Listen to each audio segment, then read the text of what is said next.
serve our fatherland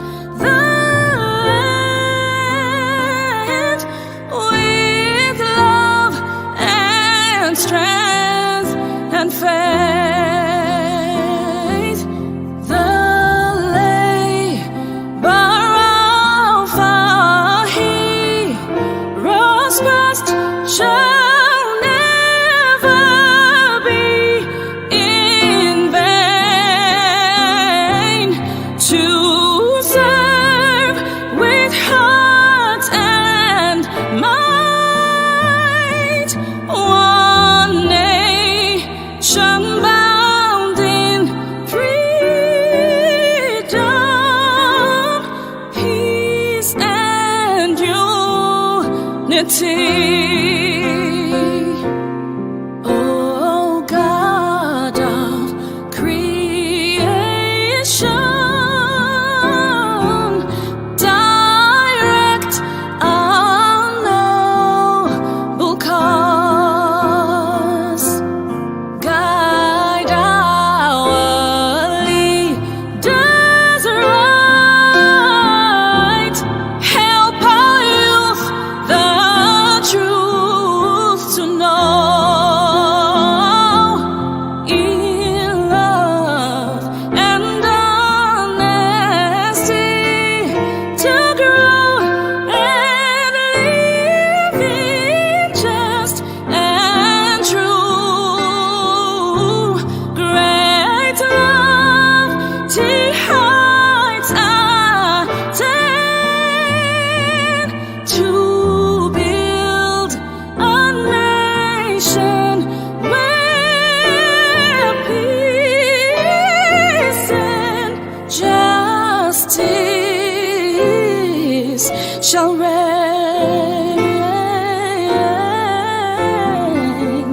Ooh, shall reign.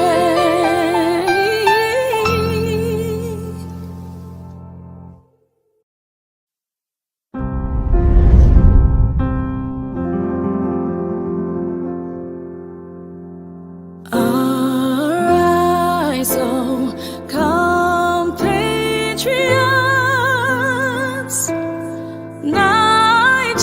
Nigeria's call obey, to serve our fatherland with love and strength and faith. The labor of our heroes past shall never be in vain.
The Independent National Electoral Commission (INEC) will conduct the 2023 general election using the bimodal voter accreditation system (BVAS). On election day, the BVAS equipment will be used to accredit voters by verifying their fingerprints or facial photographs. In each polling unit, every voter must be verified and authenticated before they are allowed to vote. Any intending voter whose fingerprint or facial photograph is not verified by the BVAS equipment will not be able to vote. With this, one man, one woman, one vote is assured. As no one can engage in multiple voting, neither can anyone use the voter cards of another person to vote. After polling, the BVAS equipment will also be used to transmit election results electronically from polling units to the INEC result viewing portal for everyone to see. BVAS will eliminate multiple voting, identity theft, or impersonation. The BVAS will guarantee one man, one woman, one vote. This message is from the Independent National Electoral Commission (INEC). INEC, making your vote count, consolidating our democracy.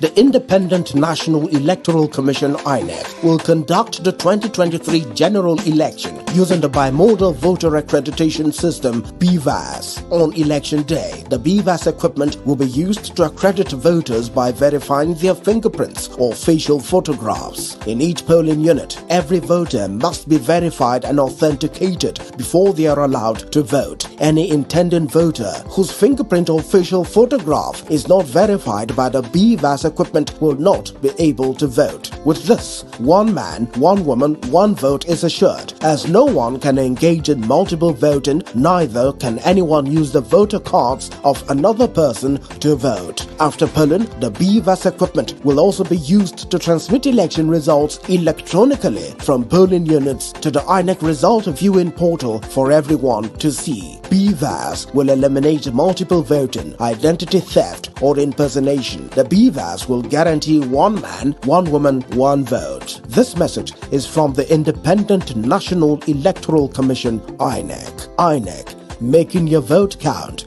consolidating our democracy. The INEC Bimodal Voter Accreditation System (BVAS) will be used for verification and authentication of voters on election day. On arrival at the polling unit on election day, an eligible voter will present his or her permanent voter card (PVC) to the INEC official for identification. The INEC official shall collect the permanent voter card from the eligible voter and proceed to identify the voter by entering the voter information on the PVC into the election dashboard on the BVAS equipment to activate the process of verification. If an eligible voter is genuinely registered and belongs to the designated polling unit, the BVAS will identify the voter.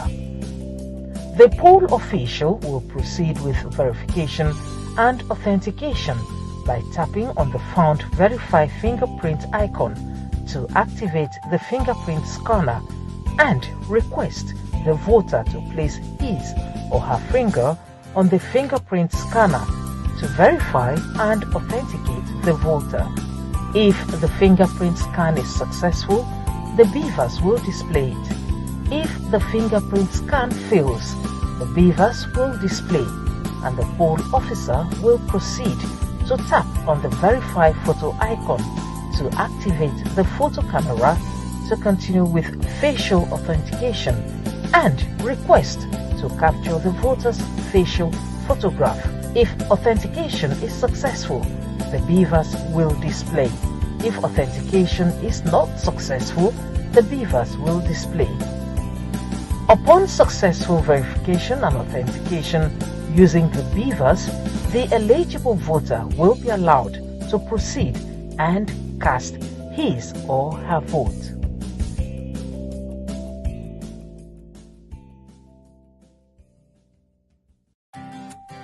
The INEC Bimodal Voter Accreditation System (BVAS) will be used for verification and authentication of voters on election day. On arrival at the polling unit on election day, an eligible voter will present his or her permanent voter card (PVC) to the INEC official for identification. The INEC official shall collect the permanent voter card from the eligible voter and proceed to identify the voter by entering the voter information on the PVC into the election dashboard on the BVAS equipment to activate the process of verification. If an eligible voter is genuinely registered and belongs to the designated polling unit, the BVAS will identify the voter. The poll official will proceed with verification and authentication by tapping on the found Verify fingerprint icon to activate the fingerprint scanner and request the voter to place his or her finger on the fingerprint scanner to verify and authenticate the voter. If the fingerprint scan is successful, the BVAS will display it. If the fingerprint scan fails, the BVAS will display and the poll officer will proceed to tap on the Verify photo icon to activate the photo camera to continue with facial authentication and request to capture the voter's facial photograph. If authentication is successful, the BVAS will display. If authentication is not successful, the BVAS will display. Upon successful verification and authentication using the BVAS, the eligible voter will be allowed to proceed and cast his or her vote.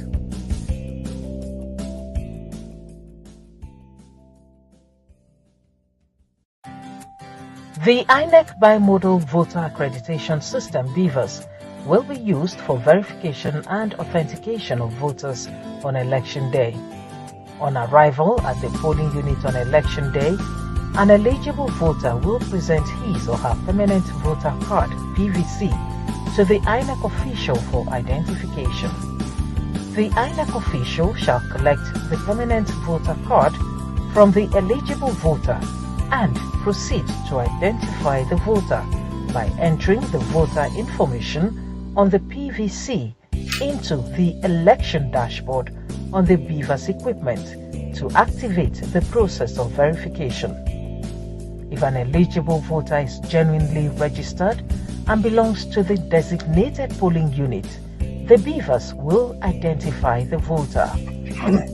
The poll official will proceed with verification and authentication by tapping on the found Verify fingerprint icon to activate the fingerprint scanner and request the voter to place his or her finger on the fingerprint scanner to verify and authenticate the voter.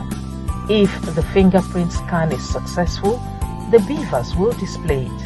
If the fingerprint scan fails, the BVAS will display and the poll officer will proceed to tap on the Verify photo icon to activate the photo camera to continue with facial authentication and request to capture the voter's facial photograph. If authentication is successful, the BVAS will display. If authentication is not successful, the BVAS will display. Upon successful verification and authentication. Good morning, viewers around the world. You're welcome to News Echo's Election 2023 Situation Report. Yes, we are getting our situation report in Nigeria. Presently, Nigeria, Federal Republic of Nigeria, is conducting the 2023 presidential election, senatorial, House of Rep election, senatorial elections. And we want to be giving the updates. So presently, we have an update from Surulere. Surulere is giving us something. Surulere, can you go ahead? Like that, how can I be a male? I am not a male. You can see that from here. It's from here. There's a manipulation here. A polling unit 051. $21 has been tampered with.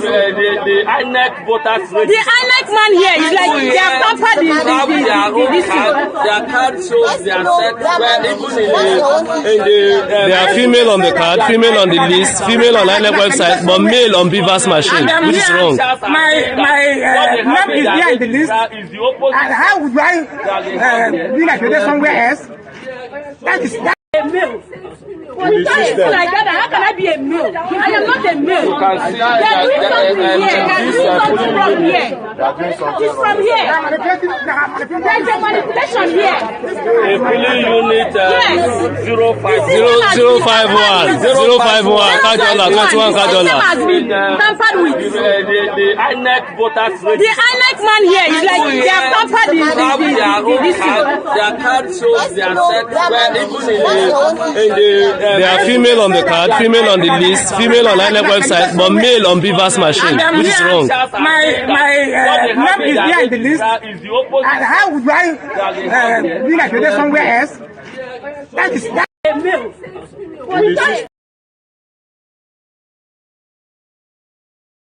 For 051 polling unit 051 is telling us that the registration is something else. The Beaver machine is showing a different gender, and it's a different gender that has registered.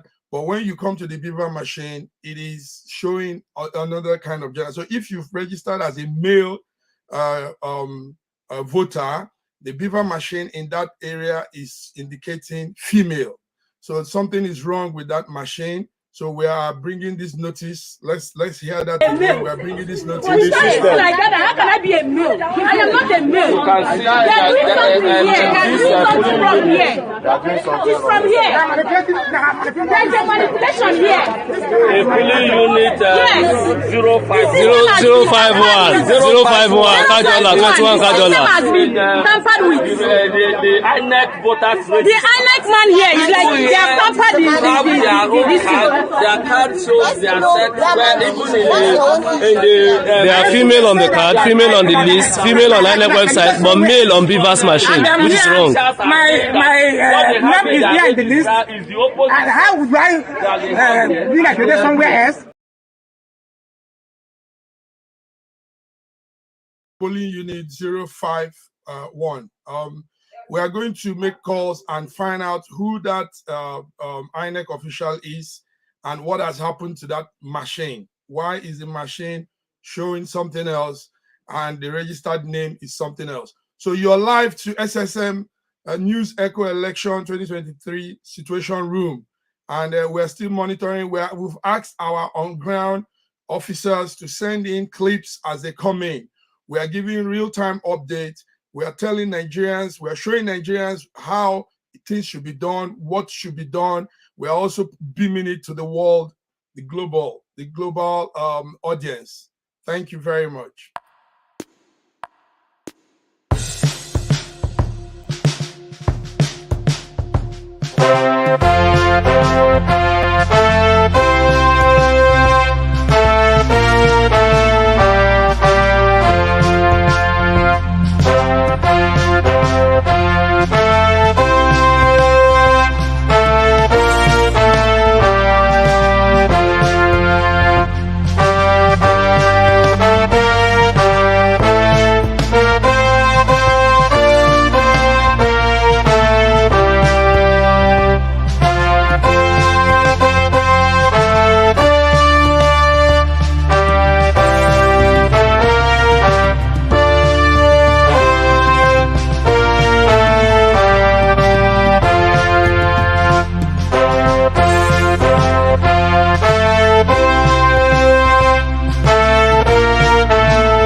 Independent National Electoral Commission (INEC) will conduct the 2023 general election using the bimodal voter accreditation system (BVAS). On election day, the BVAS equipment will be used to accredit voters by verifying their fingerprints or facial photographs. In each polling unit, every voter must be verified and authenticated before they are allowed to vote. Any intending voter whose fingerprint or facial photograph is not verified by the BVAS equipment will not be able to vote. With this, one man, one woman, one vote is assured. As no one can engage in multiple voting, neither can anyone use the voter cards of another person to vote. After polling, the BVAS equipment will also be used to transmit election results electronically from polling units to the INEC result viewing portal for everyone to see. BVAS will eliminate multiple voting, identity theft, or impersonation. The BVAS will guarantee one man, one woman, one vote. This message is from the Independent National Electoral Commission (INEC). INEC, making your vote count, consolidating our democracy.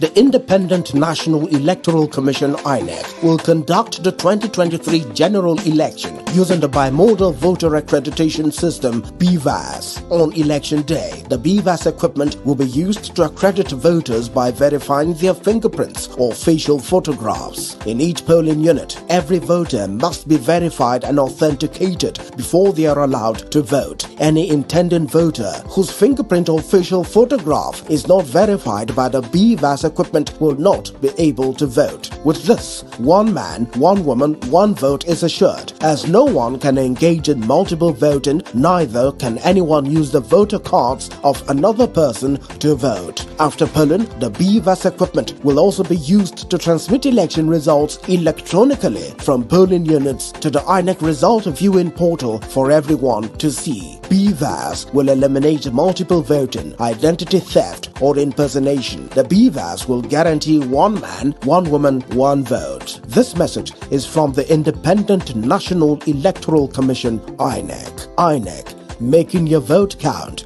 consolidating our democracy. The INEC bimodal voter accreditation system (BVAS) will be used for verification and authentication of voters on election day. On arrival at the polling unit on election day, an eligible voter will present his or her permanent voter card (PVC) to the INEC official for identification.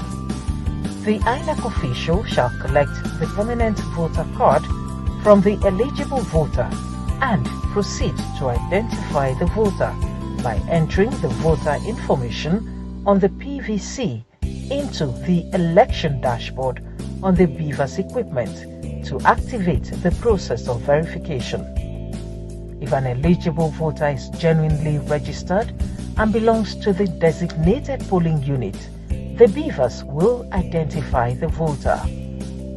The poll official will proceed with verification and authentication by tapping on the found Verify Fingerprint icon to activate the fingerprint scanner and request the voter to place his or her finger on the fingerprint scanner to verify and authenticate the voter.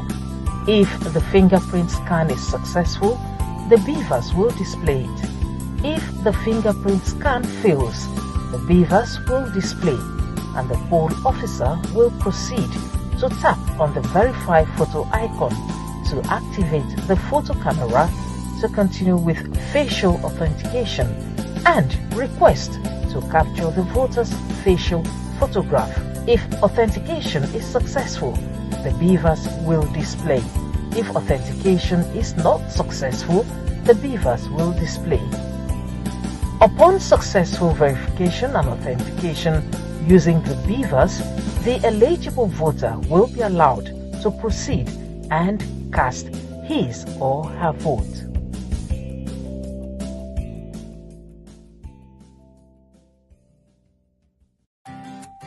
The INEC bimodal voter accreditation system (BVAS) will be used for verification and authentication of voters on election day. On arrival at the polling unit on election day, An eligible voter will present his or her permanent voter card (PVC) to the INEC official for identification. The INEC official shall collect the permanent voter card from the eligible voter and proceed to identify the voter by entering the voter information on the PVC into the election dashboard on the BVAS equipment to activate the process of verification. If an eligible voter is genuinely registered and belongs to the designated polling unit, the BVAS will identify the voter.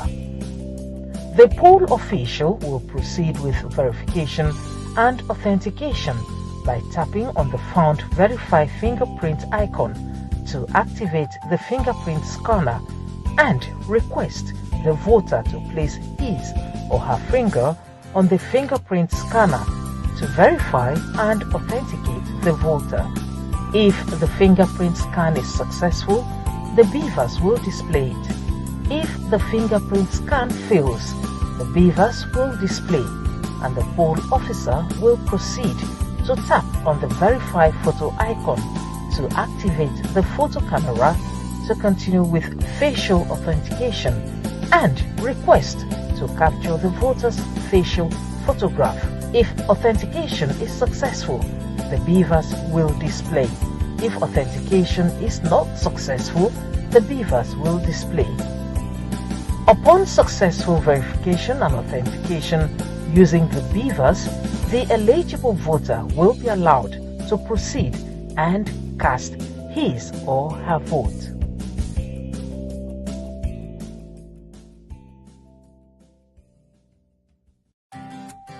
The INEC Bimodal Voter Accreditation System (BVAS) will be used for verification and authentication of voters on election day.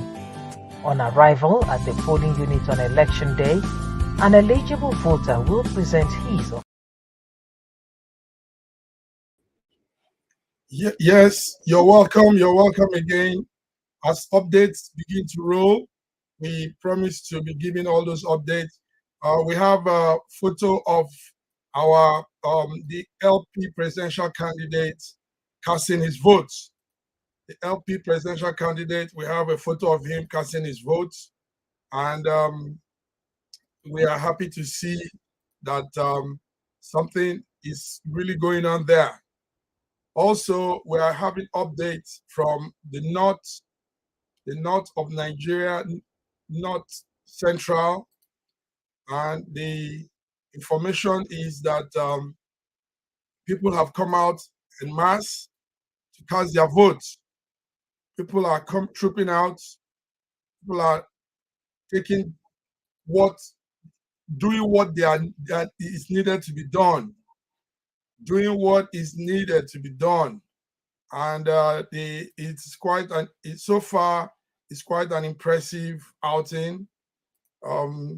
This is there's a video that has just come in now from I think that is what part of Nigeria is that? There's a video that is on here now. That's from Kano State. Kano State. Kano is voting. Kano State, Nigeria. People are voting. People are voting. Kano State. Let us bring up the video while the music goes on. So this is Peter Obi, LP presidential candidate, casting his vote. In his word, he is casting his vote. He's doing the needful. He's not wearing any campaign dress. Rather, he is wearing an ordinary mufti, and he's casting his votes. So Peter Obi has gone to cast his votes. The ALP presidential candidates. While we also wait for other clips we can get our hands on. In Kano, the turnout is impressive in some local governments, and people are voting their conscience. It's time to take Nigeria, change the landscape, change everything, change the political system. So let's see the video from Kano.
fellow Nigerians, this is Chinwe from Lusaka, Zambia, wishing Nigeria a free, fair and successful election. May God help us. Amen.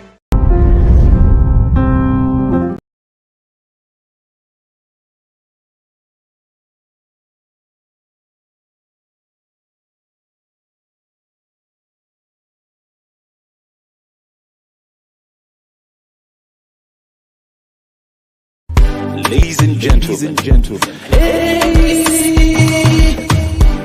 AGC na the party for you and me. Good morning, fellow Nigerians. This is that year we've all been waiting for. I want to wish you a happy new year. Welcome to the year 2023. 2023 is our year of ushering in a new Nigeria. For Nigerians in the diaspora, I urge you to please, if you have your PVC, if you can make it back home, go home and be part of the voting. Go home before February 25th, when we'll be ushering in new leadership, new ways of doing things, and a better Nigeria for ourselves. And if you can make it, I urge you to talk to your people back home. Make them see the importance of bringing a dynamic new set of leadership in Nigeria. This is the year for ADC, African Democratic Congress. Now, ADC, aside the presidential candidate, ADC has about 1,000 and something number of legislators. They'll be going into the different arms of lawmaking, the House of Rep, the House of Senate. Now, you don't want to miss this. ADC is the dynamic party. ADC is a party with a great sense of leadership. ADC has its candidates that are ready to usher in for us a new Nigeria. So we're checking ADC leadership. We're voting for ADC leadership. ADC in the House of Rep, ADC in the House of Senate, ADC in all angles of lawmaking policy. So please vote ADC. Vote ADC 2023 election. Be sure you're having your PVC. Make sure you're voting well, wisely, and you're voting for ADC. Thank you. So my name is Mark Godwin Iwe-Juwan, ADC Diaspora Social and Media Director, and I approve this message. Thank you. Ladies and gentlemen,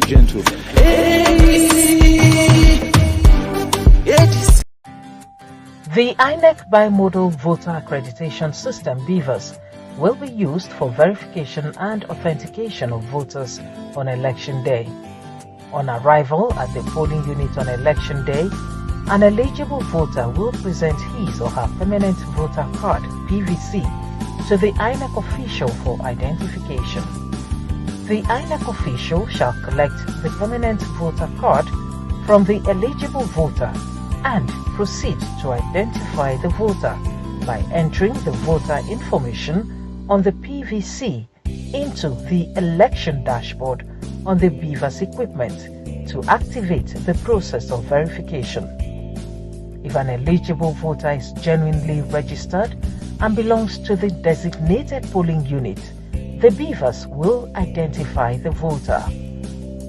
The poll official will proceed with verification and authentication by tapping on the found Verify fingerprint icon to activate the fingerprint scanner and request the voter to place his or her finger on the fingerprint scanner to verify and authenticate the voter. If the fingerprint scan is successful, the BVAS will display it. If the fingerprint scan fails, the BVAS will display, and the poll officer will proceed to tap on the Verify photo icon to activate the photo camera to continue with facial authentication and request to capture the voter's facial photograph. If authentication is successful, the BVAS will display. If authentication is not successful, the BVAS will display. Upon successful verification and authentication using the BVAS, the eligible voter will be allowed to proceed and cast his or her vote.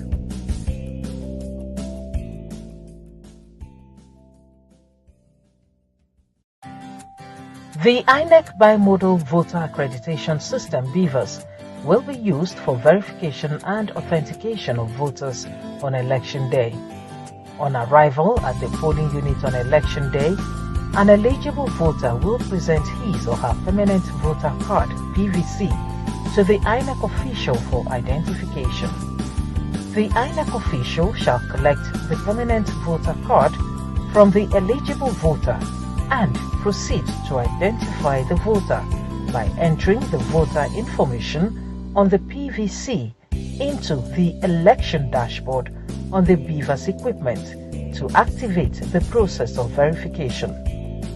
If an eligible voter is genuinely registered and belongs to the designated polling unit, the BVAS will identify the voter. How you place that side by side? The poll of played out now. Interestingly, it's not only in Anambra, in Imo, there are quite a number of places. Yes, but I just want to stick with Anambra. But in relation to Anambra State, surprisingly, it's so peaceful. And I must say that this could have been the result of a combination of efforts on the part of security services and cooperation with the state government.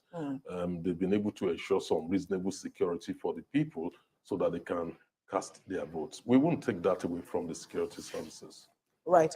When you look at the number of turnout of voters thus far, even though we are waiting till later in the day to, totally conclude, if you can say, yes, there was a number of them. We'll say, when you look at the summary of registered voters and PVCs collected from Anambra, we have over 2 million persons. And when you see what we saw on screen, how would you say that we've seen perhaps a good number come out to cast their ballot? What we've seen so far could also be misleading because Agulu is just a small town, a little bit better than a village. It's a small town. You still need to look at the votes from Oka, the turnout in Onitsha. Those are the major places where we need to watch out for. But in relation to Agulu, even for a small town like that, the turnout seems to be impressive. But we should expect the same trend in Onitsha, Oka, and some other places in Anambra. Right. Now, Jide, if you look at how the election has been, would you say that INEC has been able to consolidate on the Electoral Act as it is? Yes. In many ways, you could say that INEC has been able to improve on its processes. INEC has been able to incrementally give us elections that are better than previous ones. What we want to see is electoral integrity. We want our elections to be free, fair, credible. We want a situation in which the people's votes count. We want to see violence completely taken away from our elections. And even where violence happens, we don't want to see it have a significant impact on the election. You can see that ballot snatching, for example, has almost been eliminated. Right. And there was something that happened during the 2019 general election that INEC has found a way to solve, which is if a returning officer is forced to announce a result that he is convinced he shouldn't have announced. For example, if somebody who lost an election forces a presiding officer to announce him as the winner at gunpoint, INEC has inserted into the Electoral Act that portion that ensures that is a nullity, that effort is a nullity. We saw it happen in Imo State, and INEC complained that that person was not the winner of the election, but that the result was announced at gunpoint. The matter went to court. In the end, the person who was accused of forcing the returning officer or the presiding officer to announce that result at gunpoint prevailed in the court. So INEC now is sure that if that happens again, that person would have merely wasted his time. So the laws are getting better and helping us to move closer and closer to credible elections. Beavers is an improvement over the card reader. Yes. So I long to see that time when no one will be allowed to vote if it's not permitted by Beavers to vote. Beavers as electronic accreditation module is much better than anything that we have had. It means that if it's not you, then nobody can vote in your place, as we've had in previous elections.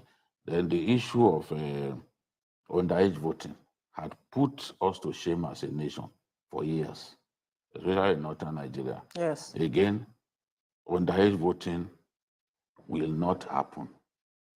The law does not permit it to happen, and INEC is bent on ensuring that this time around we do not see that. So we are moving closer and closer to achieving electoral integrity, which is what everyone should be happy about. And what the president promised to deliver. Yes, yes, he promised to deliver that. He was slow about it, but in the end, with the contributions of everyone, including INEC's, including INEC's foreign, how do I describe them now? Observers. Not observers, supporters of INEC's desires to give us credible elections. You know, those foreign agencies, yes, they are supporting them with training of their men. They are supporting them even with funds. You know, so what those people want to see is a Nigeria where the voter is the king, not a Nigeria where, in spite of the voter, corrupt politicians emerge as winners of elections. So as long as we continue to have these improvements in our electoral process, I can tell you that even our leaders will get better in terms of delivering the dividends of democracy. If you could just hold your thoughts, we have one of the presidential contenders for the presidential candidacy of the country addressing the press in Kano. Thank you very much.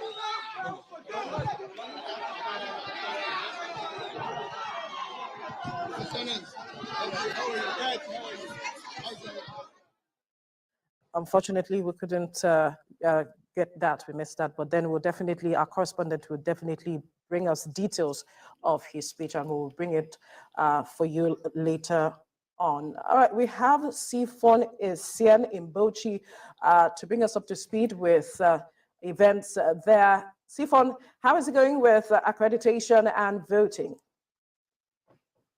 Well, in many parts of the Bauchi metropolis, a number of the polling units started on time. The accreditation went smoothly. The BVAS was used effectively. However, at this registration area center at the Duku school, it's well past 10 o'clock, getting well past 11 o'clock, and INEC is still deploying materials.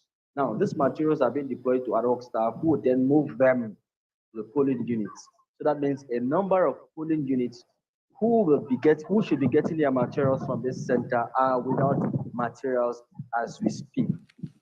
That could mean that voters would wake up in the morning, wrong those polling units, waited now 2, 3, 4 hours, and without officials and materials on site. Many of them could think of going back home or may have gone back home. But as I speak at Barkeljuku school, where you have the rack, materials are still being sorted out. Some have left actually, but a number of them are still awaiting materials to be deployed or given to them for them to move to the locations where they would, set up the polls for voters to participate. Do we know the reason for the delay?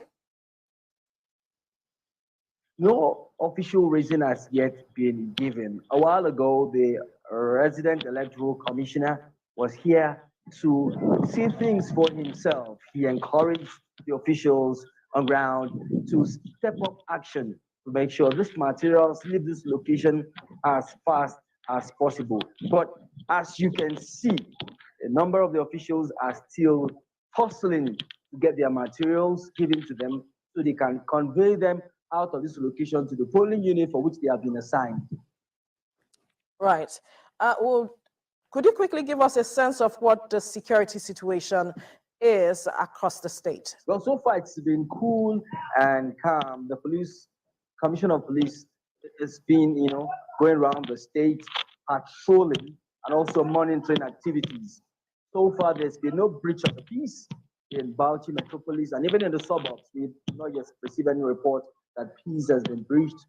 And it's cool and calm, like the military persons would say. But what the voters want is the materials getting out of here to the polling centers in time so they can cast their ballot, because time is ticking. Absolutely. We'll definitely get back to you for more updates from Bauchi. Abiodun, we come to you on that. Time is ticking. It's almost 12 o'clock. Like we mentioned earlier, 2 p.m. for the end of accreditation. We do not know if they will extend the time, and materials are yet to be deployed to some polling units. Yes, it's exactly a case of mixed fortune, where while in some places materials are delayed, but they still get to the right places within reasonable time of, say, between 9 and 11. In some cases, you have materials being at the, and INEC officials being at their desk as early as 8. And now we're beginning to see more cases of delay. Even this is a more serious delay, given the fact that accreditation has to stop at 2. So I don't know what INEC intends to do in that situation. I cannot see INEC deliberately depriving voters of the right to vote, particularly if the delay is from their own end. So one way or the other, they probably will have to extend the time from 2 o'clock till 4 o'clock, because at 6 o'clock, voting must stop. But they can extend the accreditation time, from 2 to 4 to allow people the opportunity to get accredited and be able to cast their vote. Jide, you might want to weigh in on this aspect of the delay. Yes, and I'm surprised that it was reporting from Bauchi Metropolis, and this has happened.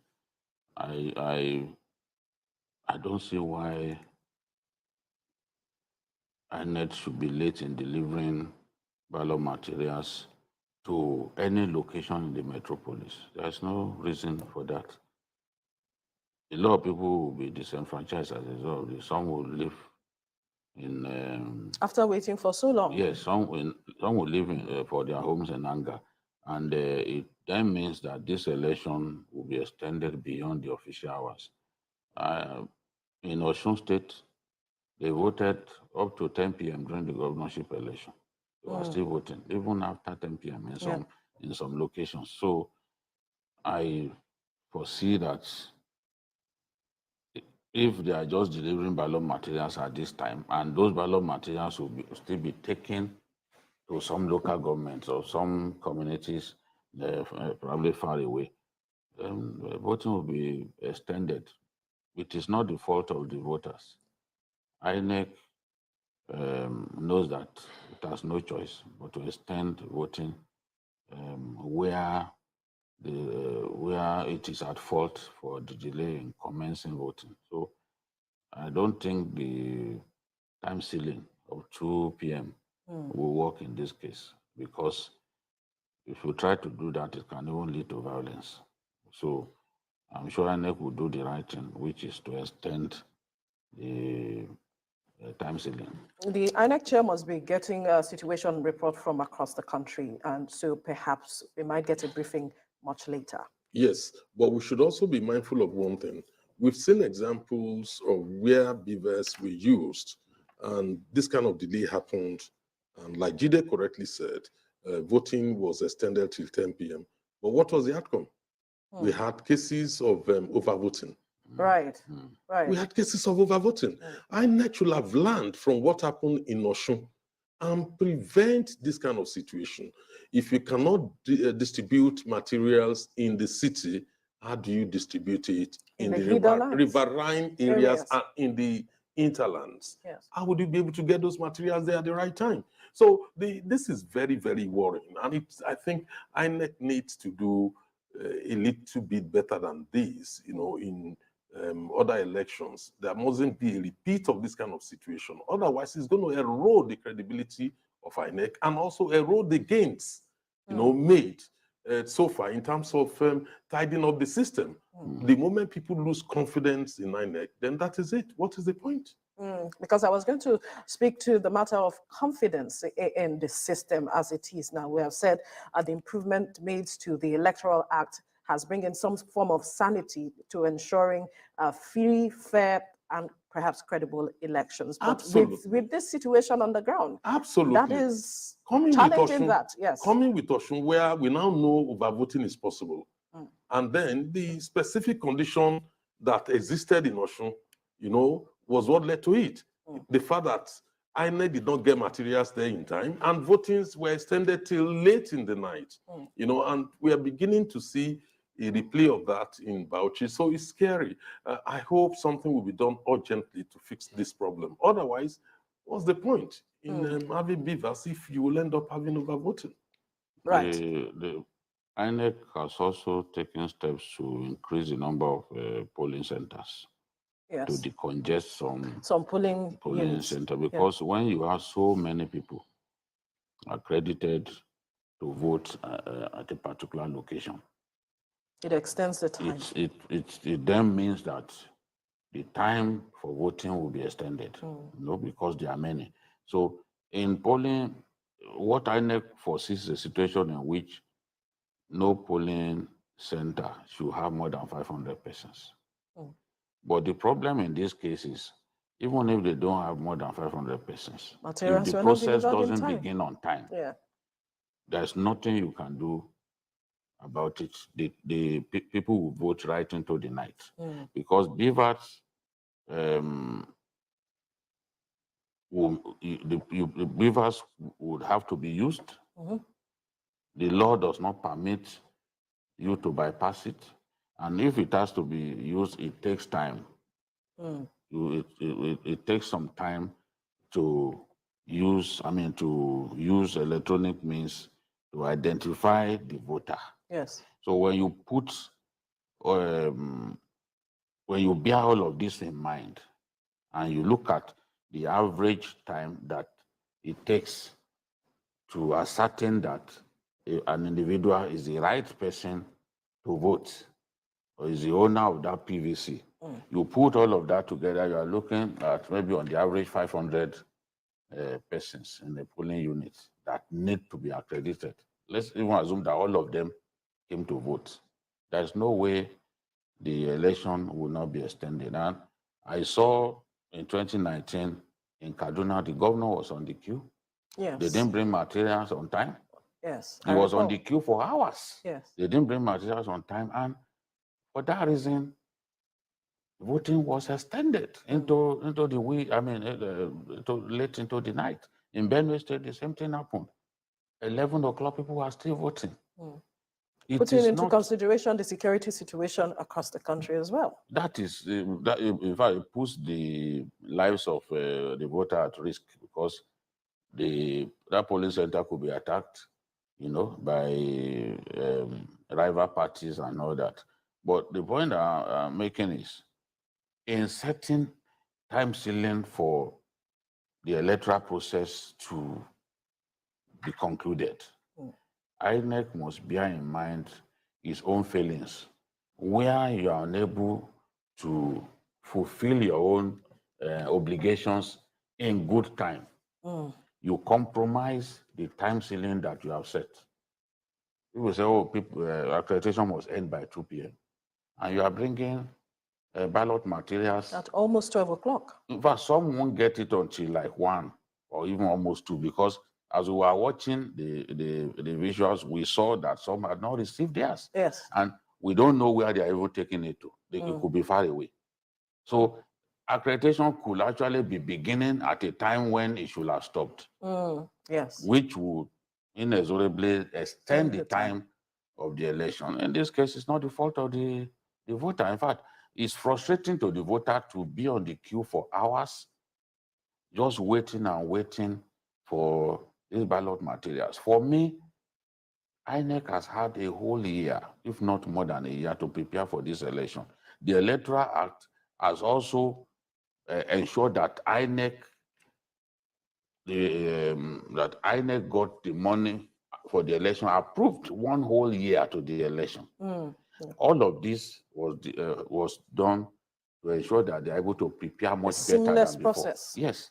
So you can have money approved for you 1 whole year to the election, and we're witnessing and something not like be this. able to plan adequately. I know I'm tempted to think that even this cash crunch that the CBN has visited on the rest of us is a factor in some of these delays. We've not heard them speak, but I don't think drivers will agree to deliver ballot materials anywhere if they are not paid.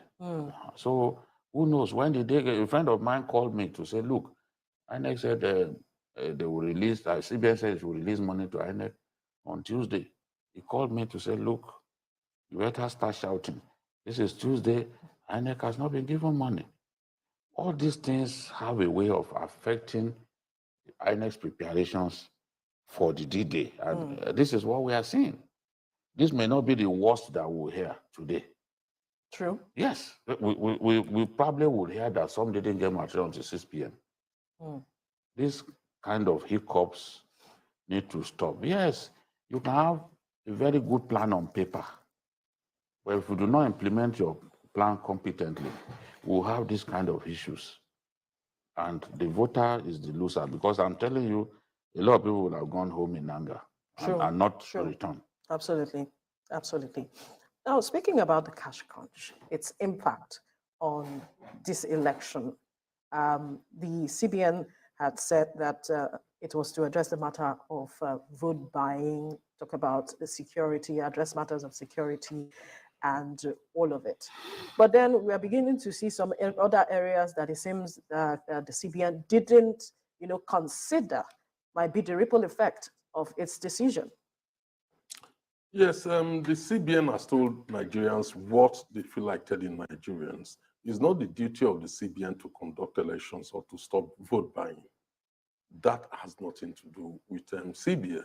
The CBN function is basically,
My name is Abdurrashid Bawa, the Executive Chairman, Economic and Financial Crimes Commission.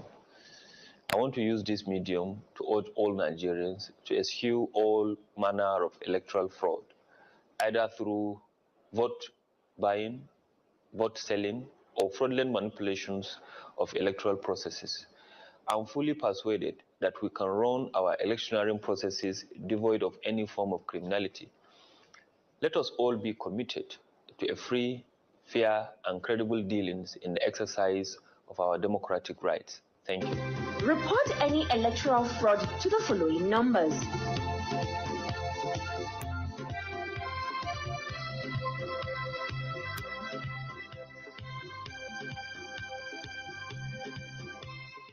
You can also send any relevant information to info@efcc.gov.ng or to all our social media platforms @official EFCC. Also, use the EFCC mobile app, the Eagle Eye, to report. Your vote is your power. Protect it.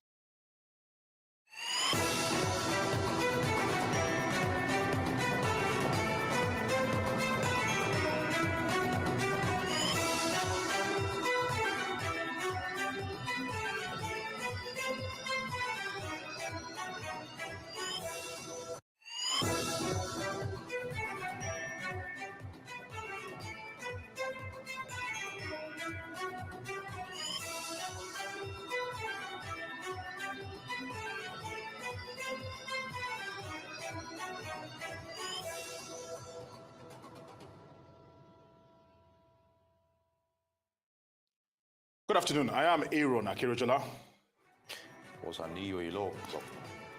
I want to say we have a special coverage of the 2023 Nigerian Presidential and National Assembly elections. My colleague here is with me. Yes, good to have you with us. And as we make progress, our constitutional lawyer, Liberos Shoma, who is here with us in the local studio, and from Arise Abuja Studio, Professor Adele Jinadu. Good to have you both with us. And of course, we're going to start with Liberos. It's good to have you with us. My pleasure. All right, we've seen the elections, which has progressed. It has started for some time now, and we've seen all the crowd issues in some of the venues. But I'd like your thoughts from going into this election and where we are today. Liberos. Yeah, I like the fact that the election is here, and all of the presumptions and the fears entertained by a lot of people. You saw the way people were buying in the supermarket as if we were going for war. And there were also rumors that the election might be postponed and the government of the day might not want to leave. But you're here and people are, going out to cast their ballot. And the process in most areas have been seamless, barring one or two logistics and late arrival of materials. But by and large, what it tells me is that if given the opportunity, Nigerians are ready to conduct themselves, no matter the fears, no matter the challenges. And there are some areas where there's even no presence of security operatives, but you see the people comport themselves, and went about their normal duties. And we've seen security operatives also patrolling, like in Lagos, but nobody had been harassed so far in these axes of town. And and the process for INEC, I kudos to them also. The process has been very seamless. 10, maximum 12 minutes. You've cast your ballot, and you still see people hanging around, trying to eventually see the outcome of the. Do you think, to a large extent, that BVAS technology is actually working here? Because we saw them being attended to as quickly as possible in some venues. Unlike the 2015, where the card readers, you had incidents of massive card reader failure, but the BVAS is different, so we've not had, cries of people saying the BVAS is unable to identify my, biometrics, or, I can't find my information on the BVAS and the rest. So it's really a game changer. I was talking to a few young men just before stepping up, and they said, well, they like the fact that INEC has introduced a novel idea, and he's really made the process so seamless, and you no longer see that massive crowd, people struggling to vote and say, oh, I can't find my name, or, I've not been able to accredit since I came in this morning, apart from the fact that, you have late arrival of materials in certain areas. So it really has, changed a lot of things. What that also means is that if we'll consistently introduce and innovate technology, in our election management process, you can eliminate a lot of manipulations and allow the people free will to determine who will govern them. All right, let's cross over to Abuja, where we have Professor Jinadu. And Professor, I wanted to just get your overall assessment of all that happened. Arise News has been extensive in their coverage of the presidential candidates, the leading ones. And just give us your overview of what you've seen today, from accreditation to voting. Let's get your perspective. Thank you. It's a pleasure to be back on Arise. And I agree entirely with the analysis assessment that my co-guest has offered. I think it shows that a lot of work has been put into the electoral process by INEC and, to a large extent, the security agencies. I just came out of the CDD Guest Analysis Center now, and the report we are getting from across the country, from our field officers, show that apart from glitches few glitches and issues here and there, which are to be expected given the vast logistic exercise that is involved in the elections. I think we've started off on a good note. And hopefully, things will continue the way they've started. So that is what we are tracking. But so far, I think we have a much better start than we've experienced in the past immediate electoral cycles. Very good, Professor Jinadu. If I may come back to you, Liberals, just like the professor mentioned, the fact that there are few glitches every now and then. I know when I have to cover some off-season elections, that is to be expected. You can't have everything like 100%, as it were. But let's take a look at this scenario. A candidate needs to have the most votes at 25% of ballots cast in 2/3 of Nigeria states to be declared winner. And if no one achieves that, there will be a runoff within 21 days, which is a first in Nigeria's history. What if we don't achieve that? Because earlier on, there were probably some thoughts that this election might go for runoff at this stage because of the individualism of the candidates. Yeah, but before I answer that your question, I would say, yeah, while we expect a few glitches here and there, but there are some that are recurrent. Take, for example, in I think the RAC Center in Makurdi, Urukrum roundabout in Makurdi, where INEC officials had had, materials hostage that their allowances had not been paid. I know somewhere also in Delta State. I think we should have moved past that level where you remember the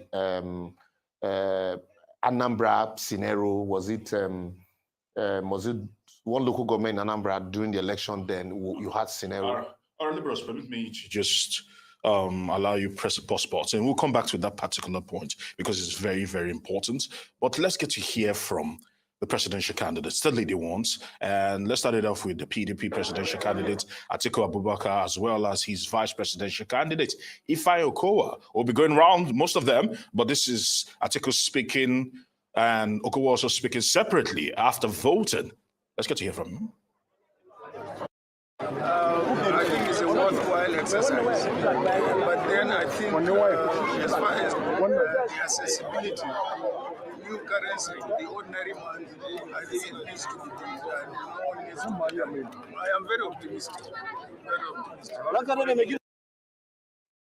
We definitely are very certain that the People's Democratic Party will win the elections nationally because we put in a lot of work. And we have put out our document there. Our documents are covenant with Nigerians, and we believe in what we have spoken to Nigerians. We are not deceitful in what we do. We are prepared. A prepared team, a prepared party to take charge over the affairs of Nigeria. We do know exactly that at the moment, Nigeria is not working the way it ought to work.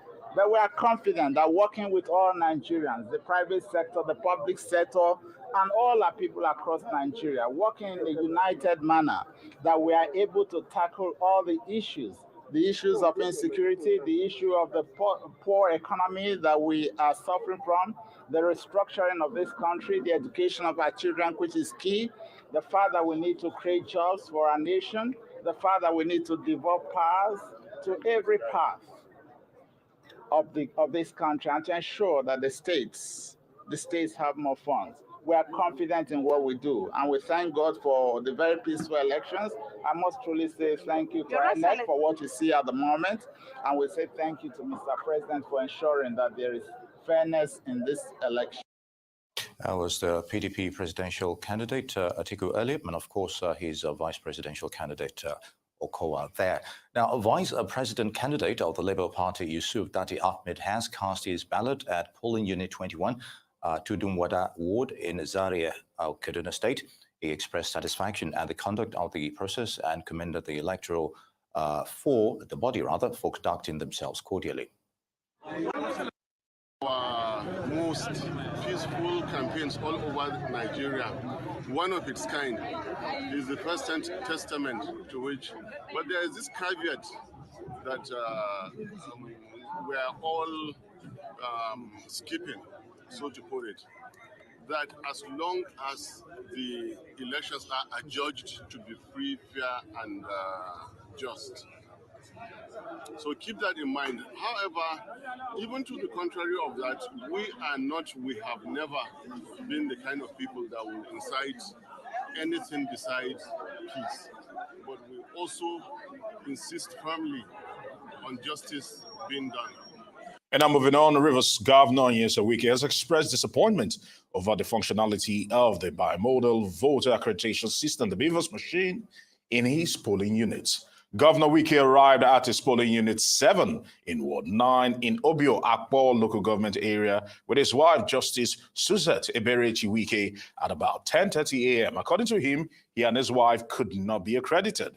He noted that over 20 minutes of unsuccessful tries, a female electoral officer appealed to him to check back. Meanwhile, Governor Wike has described the early process as a failure and says he is disappointed with the functionality of the machine at his polling units. You can see the failure. I'm highly disappointed. We're all told that INEC had expressed confidence that they are ready for the election, that the BVAS are working. They can set the crowd here. I don't believe that most people will be allowed to vote with the slow working of the BVAS, because I stayed over 25 minutes there, and yet I couldn't vote, and I was told to go and come back. And before that, they would have rectified the BVAS. So I'm highly disappointed. Governor Wike there. Now in Alhaji Kukawa unit, Maiduguri, where the APC vice presidential candidate will cast his votes. It's 9:30 o'clock, but voters have not seen the voting materials. The INEC officials also are not on ground. According to situations there, voters arrived early morning to cast their votes, but they are disappointed as no INEC staff appear at the polling unit. Now, these voters are still waiting for the arrival of voting materials. They are disappointed by this move so far. We are waiting for them. We are waiting for them more than 1 hour plus now. And they give us time around 8:30 to be around. So up to now, we see them. We don't know what is going on. Nothing at all. We still expect them to pick up. But now I'm disappointed because there's time for everything. We've got so many places now that are about to finish their own massive.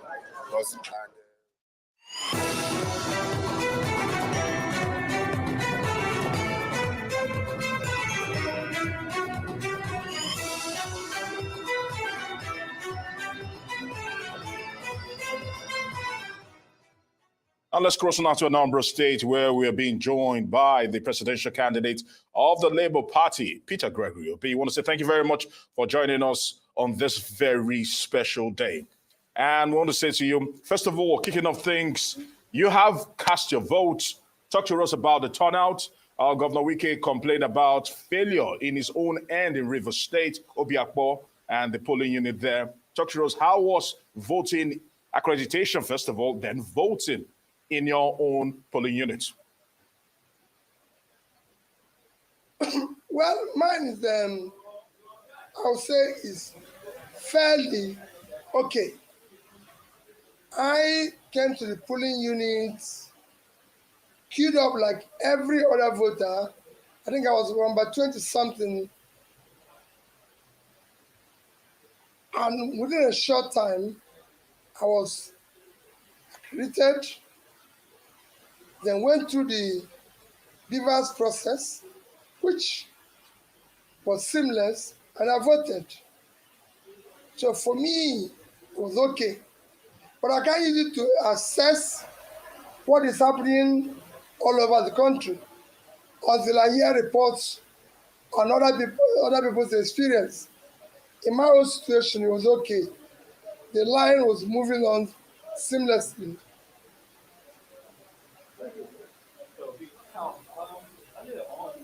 For these elections, there were concerns that the Southeast people might be under some kind of influence, that they might not come out en masse to vote. And even Ohanes Indigo had to come out, to appeal to people to come out and vote. So what are your thoughts from where you are in Anambra and to a larger extent in the Southeast, how would you assess people's response to vote in these very crucial elections? Well, I can tell you that from where I stand, the people's response were very, very okay.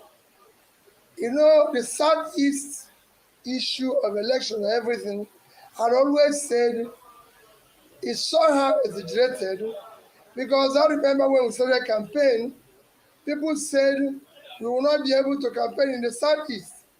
And because of it, I made sure I campaigned in open markets, I campaigned everywhere and everything. Even when journalists and everybody was coming here this morning, they all told me, we came here looking to see police and military and everything. And I said to them, I'm in my village. I cannot be sitting here with tanks and police or security in my village. And we live like common family. All right, okay, let's talk about the electoral umpire, INEC, and what they've done so far. Give us your assessment of them, and what are you expecting from them today? Very special day, I must say. Well, what I'm expecting from, well, for me, I said, what happened at my polling unit is fairly okay, and they've done a good work. If that is what is happening all over the country, I'm yet to get the reports and assessments of what is happening all over the country.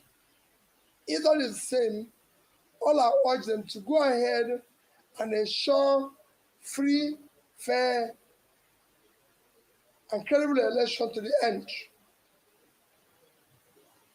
Very good, Mr. Obi. Now, I know you mentioned earlier that you de-emphasized security details regarding your own personal security, as it were.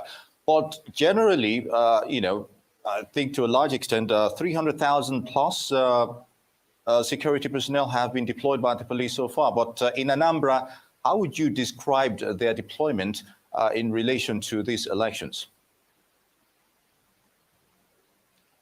Well, I don't know what is happening. Like I said, for me, I've campaigned all over Nigeria.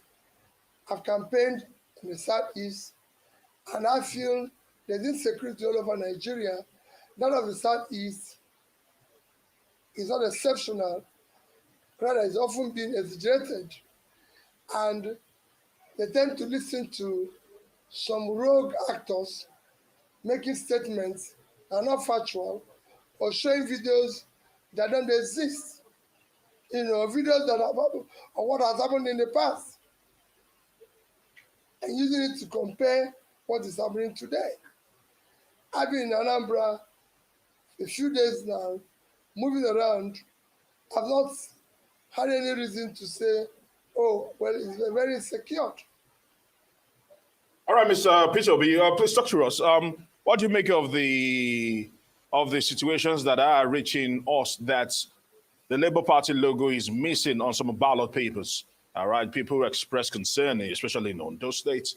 Talk to us about this. Well, we expected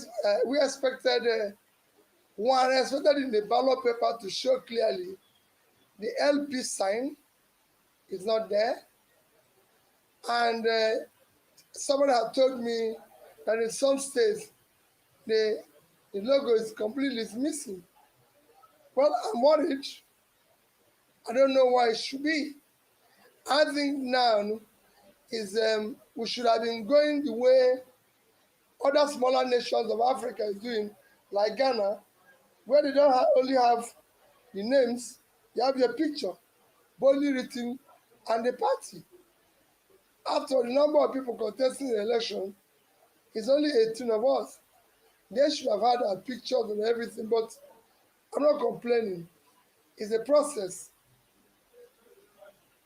All right, Mr. Peter Obi of the Labour Party, presidential candidate of the Labour Party, would like to thank you for taking the time to speak with Arise News. Good to have you, and we wish you the best of luck. And now we'll continue with our discussions with Liberoso Shoma, still with us in the studio. Now, earlier on, just before we, cut you off, we're talking about the issue of a runoff possibility, within the next 21 days. But you're also making another valid point regarding logistic issues. Yes, yes. And also now, Governor Nyesom Wike has added to the issues in non-functionality of the beavers. INEC also had said that they were going to deploy extra beavers to some of these areas in quick response. I think, some of such places should have, a quick response so that at the end of the day, you have a situations where everybody is allowed to go through the process, so that we don't have a situation where some persons are commending the process heavily.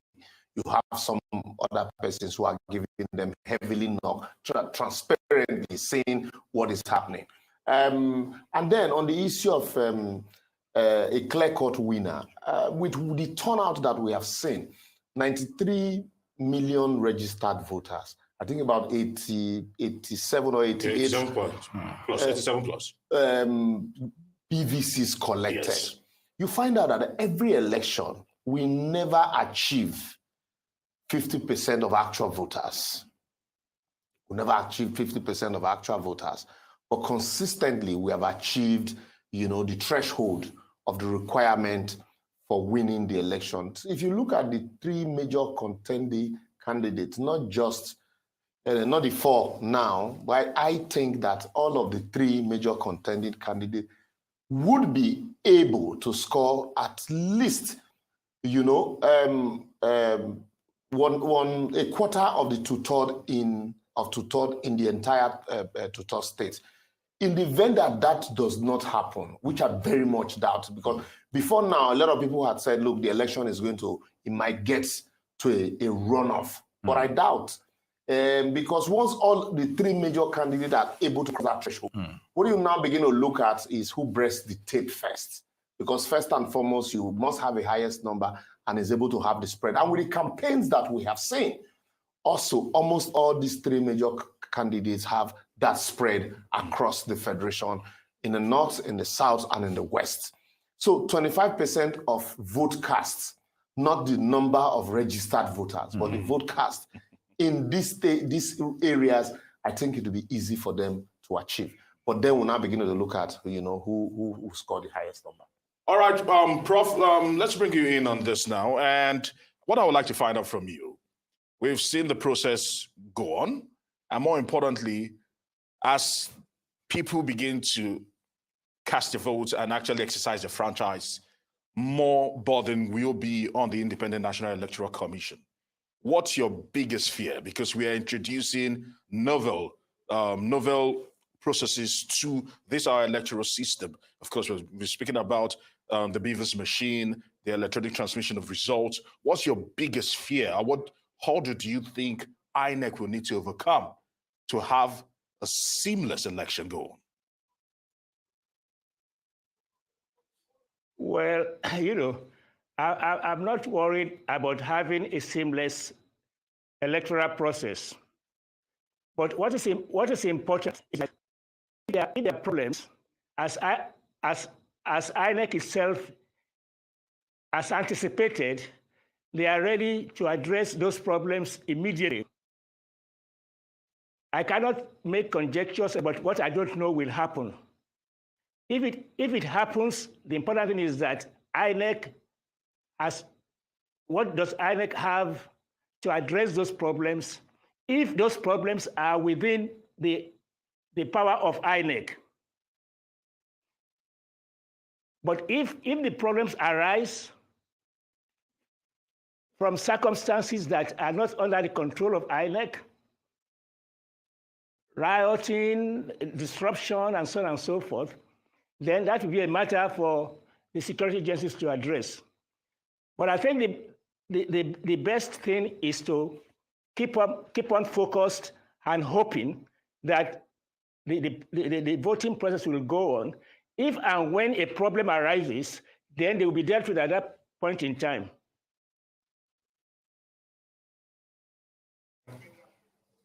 All right. We will now go to the Kano, where we have an exclusive interview with the NNP candidate, Rabiu Kwankwaso. It's good to have with you. All right, Gbenga, you can go ahead. Gbenga, we have visuals of you. Go ahead with your thoughts. Okay.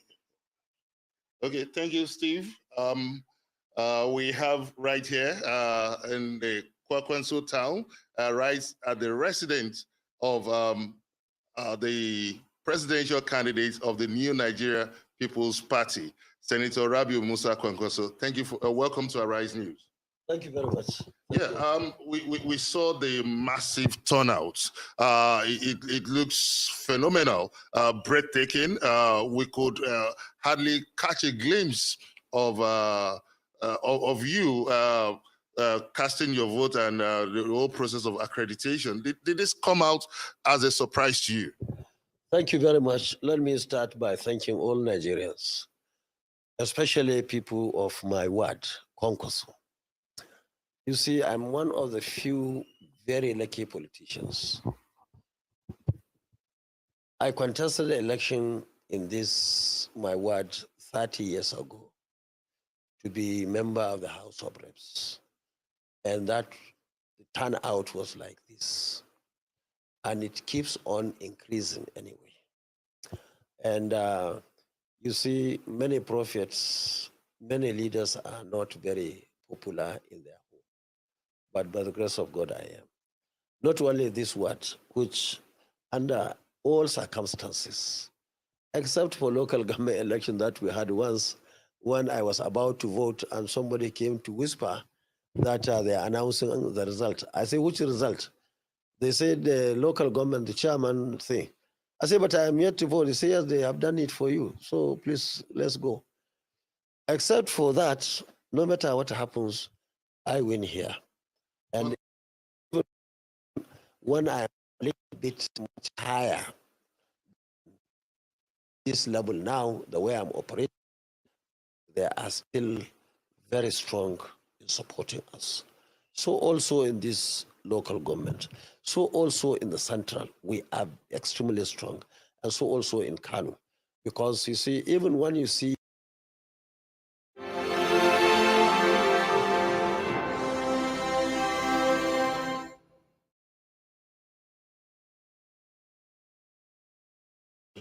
is because that is where the criminals are going to rig election. And I'm so happy. Displeasure earlier on that your name was missing on the ballots. Did we get you right?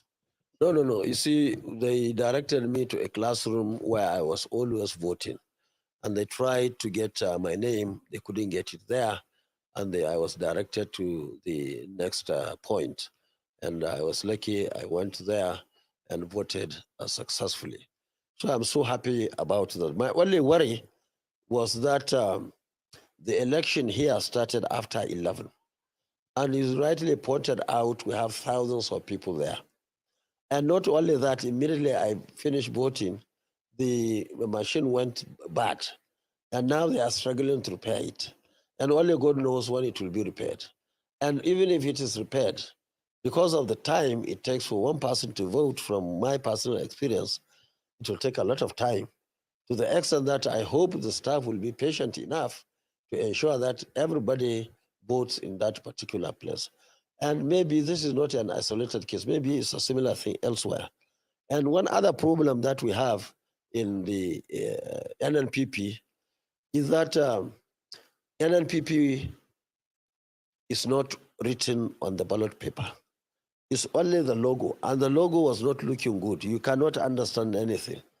And that's why in some places they are saying, especially in Kano, when they go, they tell them to ask for Kwankwaso's party, or here we call it in Hausa, a party logo, fruits. So is that peculiar to the NNPP, or just a poor delivery by INEC? How would you describe this? I think we only know ourselves. I don't know of others. PDP, APC have been there for a long time. They are participating. They perfected, and PDP is written, APC is written. but ours, NNPP, is not written. So I want to appeal to our supporters wherever they are in this country to be directing our voters, to tell them that, look, you go and ask, because many people are not used to crowd, especially women who are always in Pada. You go there, even if you see somebody.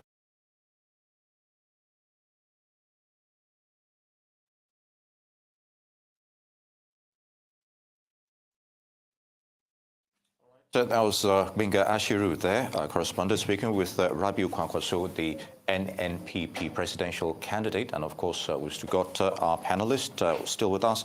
Liberos, let's take a look at this scenario. Well, before we actually move on, yeah, just trying to tie it up on my previous question. All right, good. Still to Liberos. We're talking about now that the ball has almost been shifted to the court of INEC. Talk to us about several of these teaching challenges they'll face and how do they overcome them? Yeah, one of them is also, you also heard the NPP presidential candidate spoke about it. His polling unit was probably changed and he wasn't aware.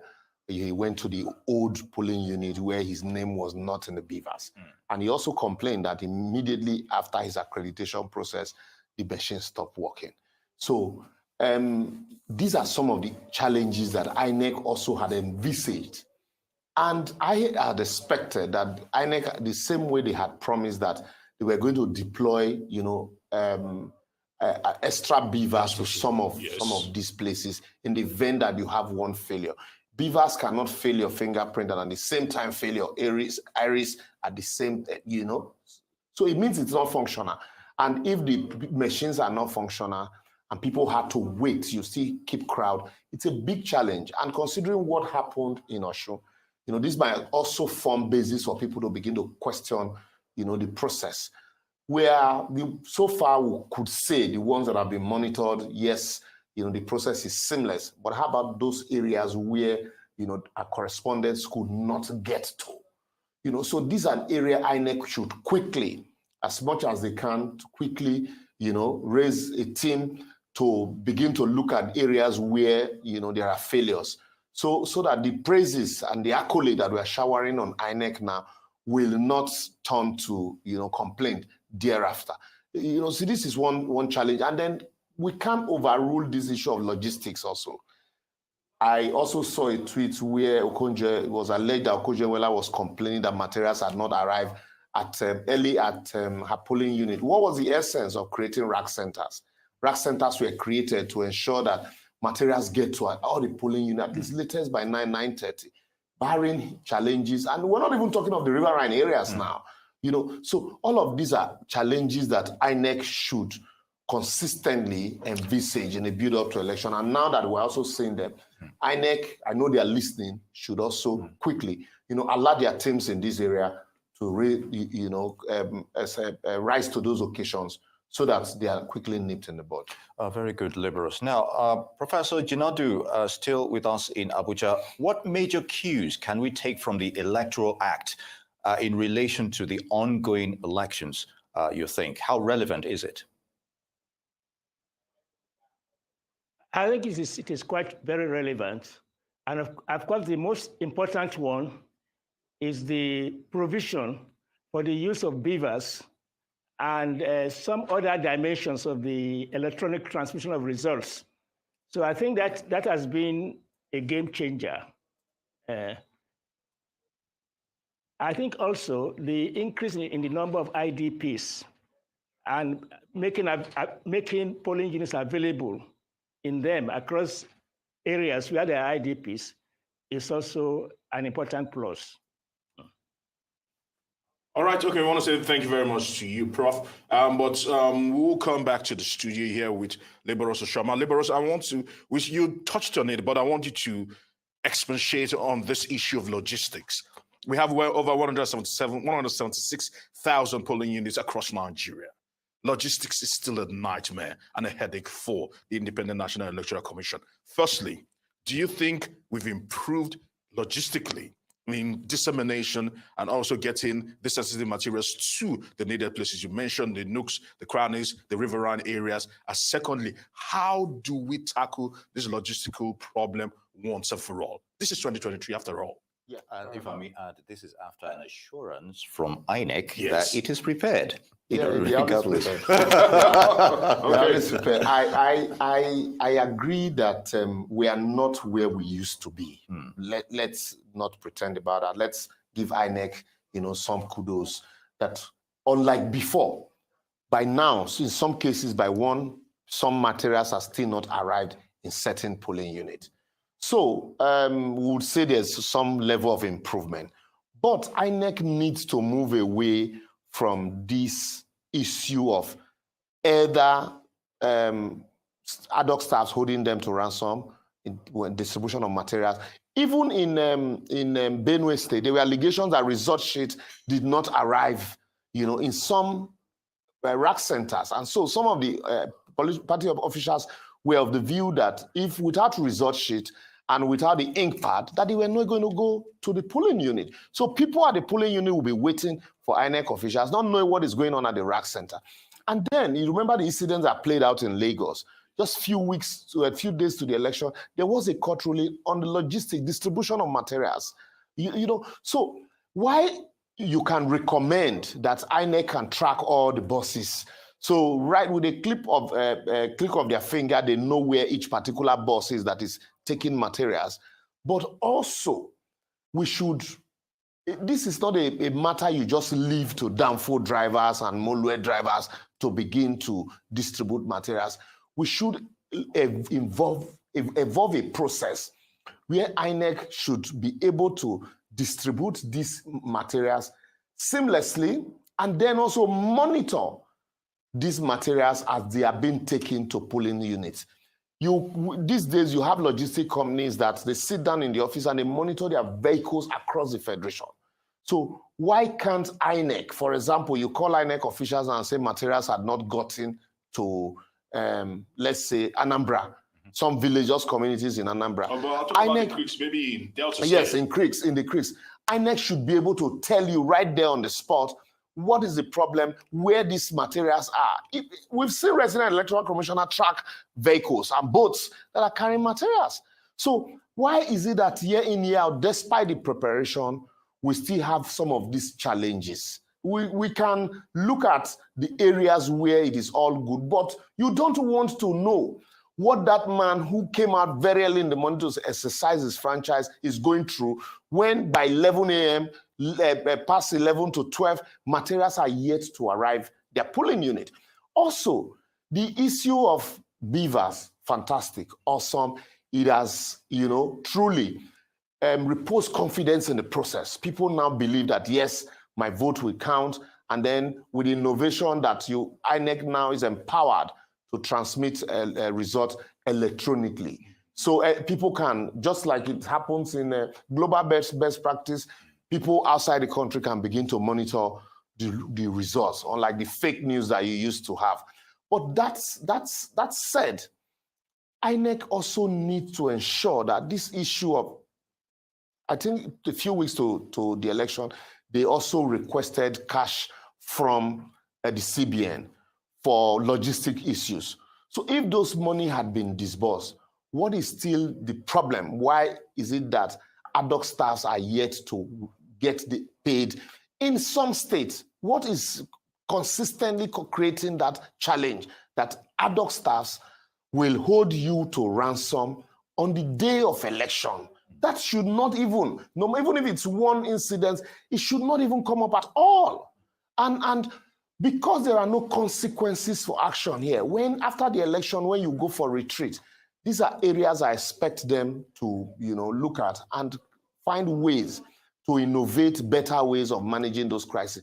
What stop INEC also from having drones to monitor election and give reports, on the outcome of the election, the way it is going. So as much as we praise what is going on and what we're seeing, but also when we see some of these challenges, we should point them out to INEC and point possible solutions to actually, ameliorating these challenges. Which brings me back to the question I was going to ask you, pointing out the challenges. Recently in Lagos State, I think a well-known transport union head, the court stopped his involvement yes. on 2 occasions, if I remember correctly. And we're seeing that kind of scenarios over fears that some of the challenges you just alluded to. So when we look at scenarios like that, why aren't we taking more proactive steps involving technology? Logistics companies, like you also rightly mentioned, could have been involved in all of this transportation of materials. And then the issue of monitoring them as well. Yeah, so that's why I said that when people have trust in a process, it is difficult for them to challenge your decisions. It is failure of trust that's making people say, look, MC Olomo is partisan. So it's clear the party he owns allegiance to. So if you are engaging an institution that he is the head, how do you allay our fears that he's not going to tamper with the process?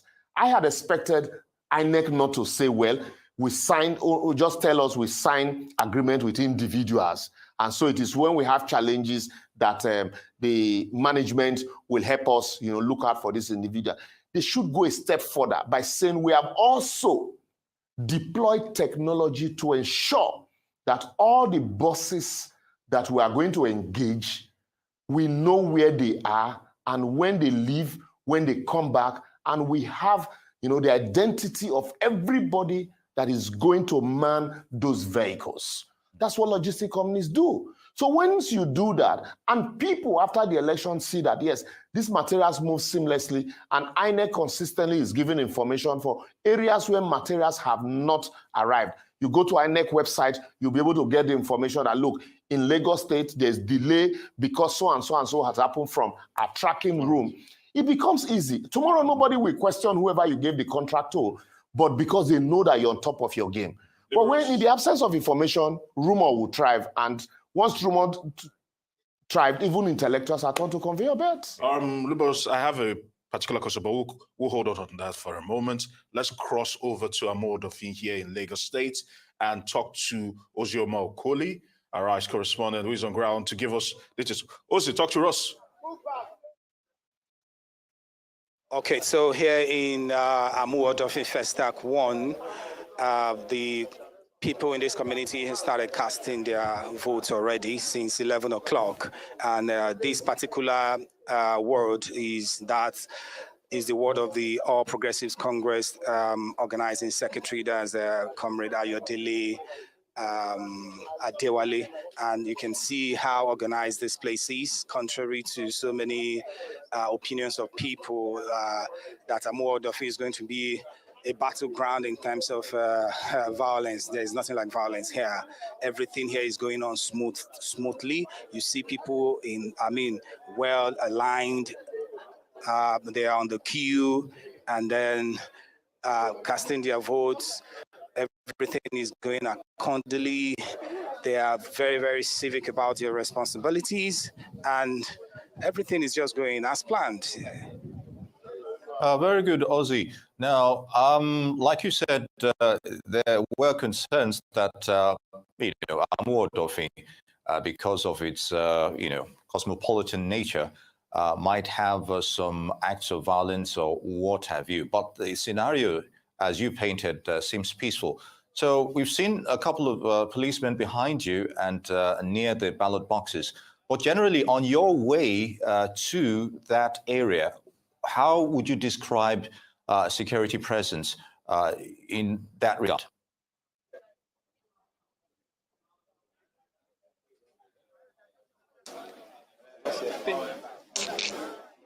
Ozzy, can you hear me?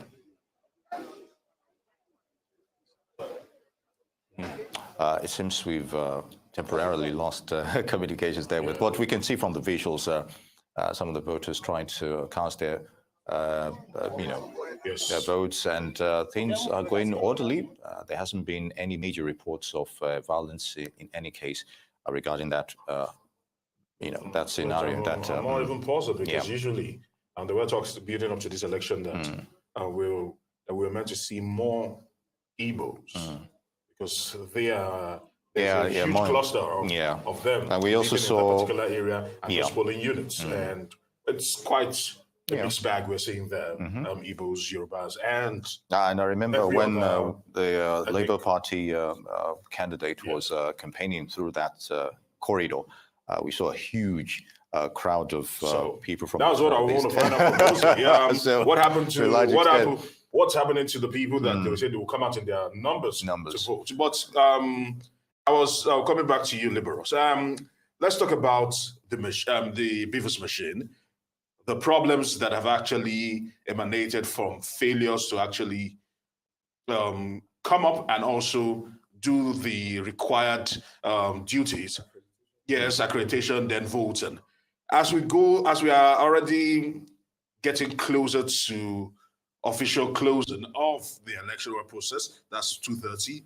Talk to us. What are you envisaging? Because as it stands right now, I'm sure some people are on the sidelines taking notes, and they will certainly be going to court based on the fact that the Beavers did not perform to its optimal capacity in terms of accrediting and also giving people the opportunity to exercise the franchise. From what I understand the Beavers to be, any Beavers that is not able to perform its duties, that machine is not working. And what do people do at that point? It's like your phone with your information, phone numbers already stored. Okay. So INEC has said this machine does not need internet to accredit because you already have this information pre-stored. So what it's basically doing is once you come, it calls up the information. It's like your phone. You have numbers stored on your phone. The moment you type 000246, it gives you possible names. So it does the same thing that Beavers does. So a Beavers that is not able to recall information pre-stored on it means it is not functional. So there's nothing to blame on it. You can't say it is network, or it means it is not working. And if it is not working, you don't begin to wait to find how to, you change it. Right. And which is what I need. Very good. I'm so sorry to have to interject, but I'll come back to you on that.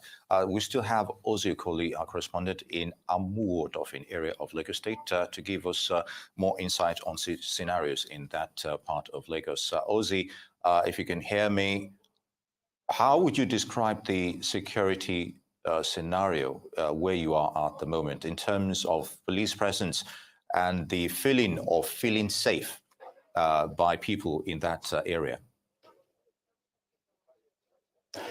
Well, the security architecture here is top-notch. You can see the Nigerian police officers making sure that people are aligning properly in line. You can see the security officer here controlling the people. That shows that everything here is moving on smoothly and adequately. You can see the serene atmosphere, the idyllic atmosphere in here. Everything is just going smoothly as planned. And so far, people have been very, very cooperative. They've been queuing. They've been taking their turns one after the other to go cast their votes. Presently, like I said at the very beginning of my running commentary, that this particular ward, Festac 1, is the ward of the APC organizing secretary, that's Comrade Ayodele Adewale. And you see how people are abiding by the rules of engagement. You come, you get to the INEC officials here, they take your PVC, your permanent voters card, they cross-check it very well to ensure that you are the person. The bimodal accreditation thing, that's Beavers, bimodal system, they will use it to check and look at it very well to ensure that you are the person that is coming to cast your vote. And once they are done, you now step up to this point for you to go cast your vote. So far, this particular ward has been very, very peaceful. has been extremely peaceful, I must say. There is nothing like violence. There is nothing like indiscipline or rudeness or whatever that you can talk about concerning the anti-aspect of anything called electoral violence. All right, Ozzy, we want to say thank you very much for bringing us up to speed with what is happening in Amodofi area of Lagos State. We'll still be keeping tabs with you as the show goes on, but let's press it further today. And let's tell you that Section 134 of Nigeria's 1999 Constitution as amended seeks to bring much needed clarity about what conditions must be met before a candidate is ultimately pronounced duly elected president of Nigeria.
For more on this, constitutional lawyer Liberos Oshoma is here with us, and another lawyer, Frank Tete, joins us from our Abuja studio. And let's kick it off with you, Frank. Thank you very much for joining us.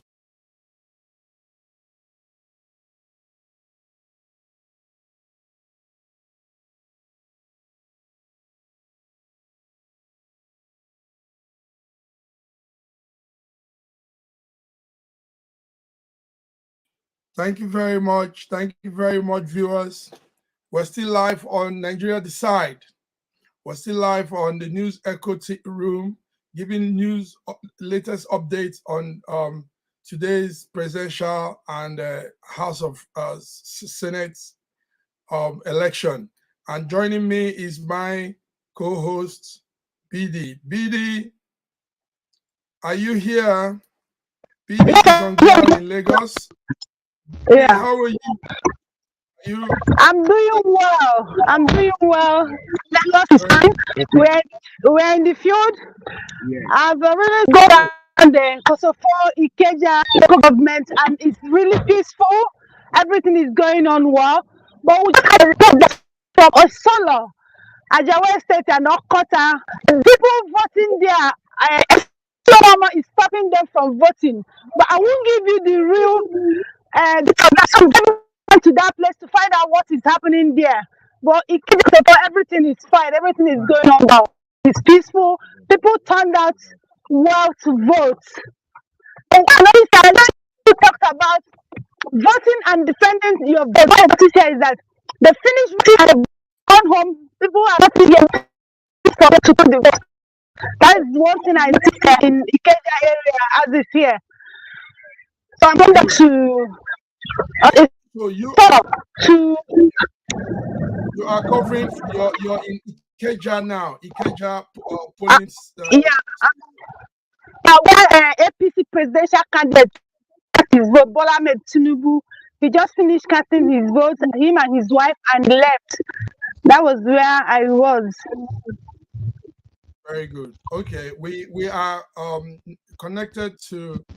With a partner station in Nigeria, in Lagos, Rise TV. We are partnering with them in the live stream also. So please give us updates as you move. Now, what is the situation with all the equipment? We are hearing that the beaver is not working in some places. In some places, it is identifying people a male is being identified as a female. And what have you seen about the beaver machine? It's a normal thing. You don't expect all the beavers to work 100%. Most of them in Lagos here is working, but we have it like from Maiduguri, not just to work in that electrical material have not gotten to Savannah, even in the southeast. And we'll find out that some electrical materials who are going to deploy to deliver to some polling unit accidents on the road, but we've not got the real details of which polling unit has those electoral material. Okay, which polling unit has those like that? Then what are you seeing with the turnout generally? Are there the places you've gone to? Are there good turnout? Are there good? The turnout was really impressive. People came out very well to vote. It was really impressive. People came out, and the excitement. Nobody is telling them to stay on the queue. They are ready to vote and get their votes. People found that was impressive. It's encouraging. Thank you very much. So this is PD Nana on ground for the SSM News Echo Election 2023 Situation Room. BD, please let's see more clips. Anywhere you are, we want to see some visuals if you can. We want to see some visuals. Our viewers are here. They've been here since morning. Very good viewership, and we are following. We'll go back to our partnering network station, Arise Television. Arise is showing us the what the INEC chairman is saying. There's an update that is going on now. Thank you, BD. It's okay. I'll be with you soon. So thanks. Thank you.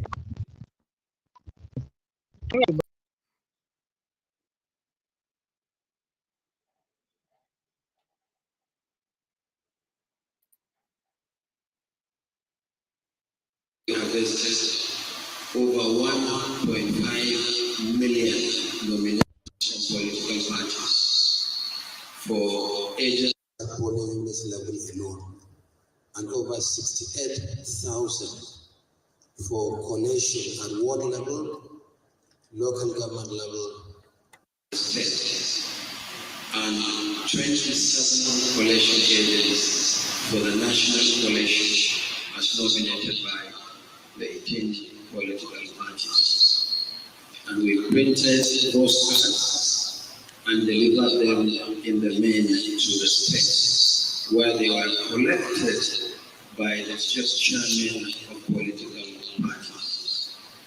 But not all the parties nominated agents for all the polling units. So we did what we were supposed to do. And if there are issues, then definitely these issues will not be from the commission. But we also realize, and that is why we created a portal, that parties would like to issue agents their own cards bearing only the logos of the party and the word agent written across. In this case, anybody can claim to be the agent of any political party at any level, resulting in some instances promotion during collation, where 2 or more agents will claim to represent a political party. And that's why we created the portal where they uploaded the names of the agents and the descriptions where they are going to serve as agents, as well as their photographs. And these cards were laminated and delivered to the states. One of the parties drew my attention to a letter. They said in one of the states, they were given a letter by INEC in the absence of the accreditation chart. But our officials at the polling unit level did not recognize those agents because they were not bearing the INEC accredited cards. I requested that gentleman to share a copy of that letter with me. He shared a copy of that letter, and it was clearly issued by his party, not by INEC. And when I drew his attention to it, he immediately deleted the message.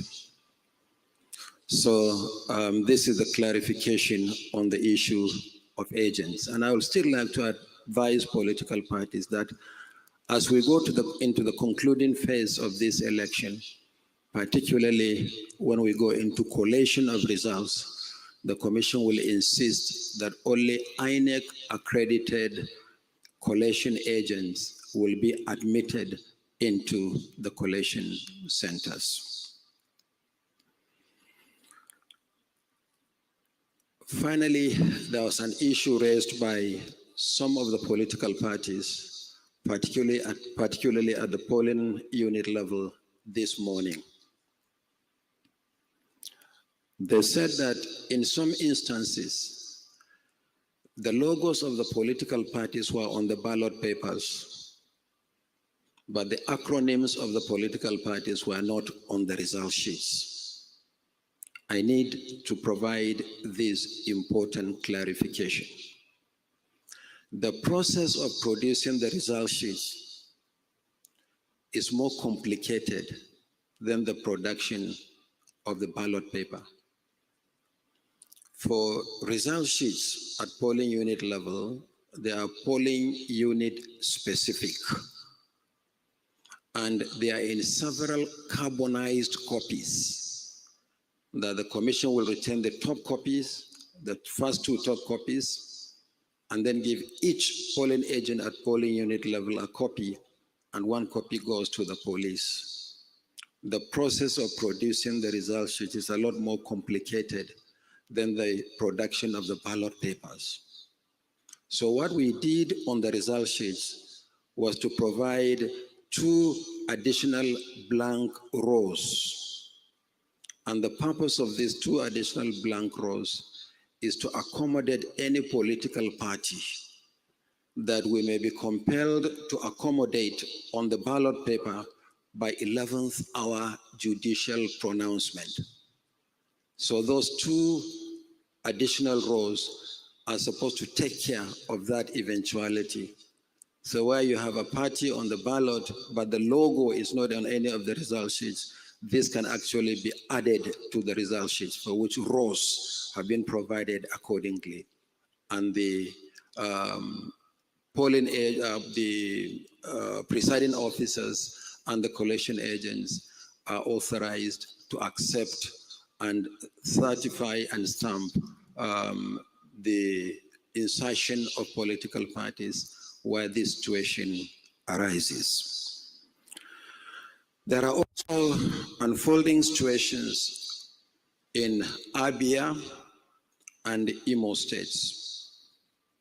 In Abia, deployment is taking place late to the polling units. The Commission is aware, but we are assuring voters in Abia State that no matter how late we deploy to the polling units, if voters are on the queue before 2:30, they will vote no matter how long it takes. So we are aware of the situation in Abia State. We are also aware of the situation in Imo State. Generally speaking, but specifically in respect of 4 local government areas: Okigwe, Uguta, Osu, and Olu local government areas. In the whole of Osu, we had issues in all the 11 wards. In the case of Olu, interrupt this particular press briefing by the INEC chairman, Professor Mahmoud, and let's bring in the presidential candidates of the All Progressive Congress, Bola Ahmed Tinubu. Of a leader is his ability to do what ought to be done at the time it should be done. Let them go. My question is 2015, a lot of Nigerians will remember that Nigerians were yearning to have a change for PDP. This was one of the headliners that said there's got to be a change. Why? Because the economy of Nigeria was in tatters in 2015. And what was said then was that we are broke as a nation. 2023, 8 years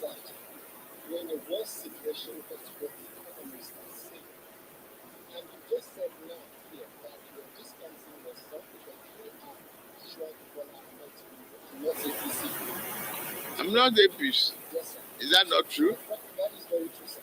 So my question, sir, is... You see, I cannot be the platform. I can only use the platform to reach the people.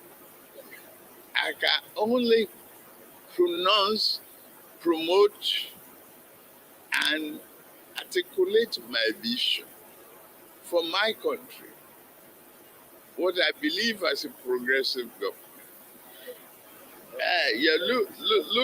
Looking backwards, we cannot compare apple and oranges. Okay? What was the situation of the economy in 2015? The oil prices were up. We were producing 2 billion barrels of crude a day. What is the situation in 2019? We have a very deep dig in the oil prices. The production went to 900 barrels from 2,000. And this is a monolithic economy that depends on the oil production. Is it done by who? We have security that didn't do what they ought to be doing. We complain of oil theft. Our production capacity was small. We have a government that spent close to 15 years, if not more than that. I don't have the data. To amend and improve on Petroleum Act. They didn't look for the bottleneck. They didn't accelerate their collaboration with the National Assembly. They didn't get the private sector oil company involved. They didn't keep their promise. That's why we operated them. They went away. The challenge.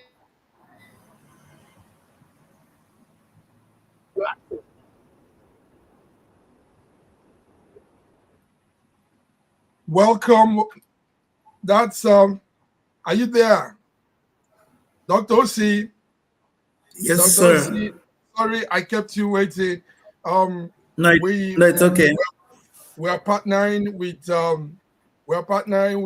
Arise TV.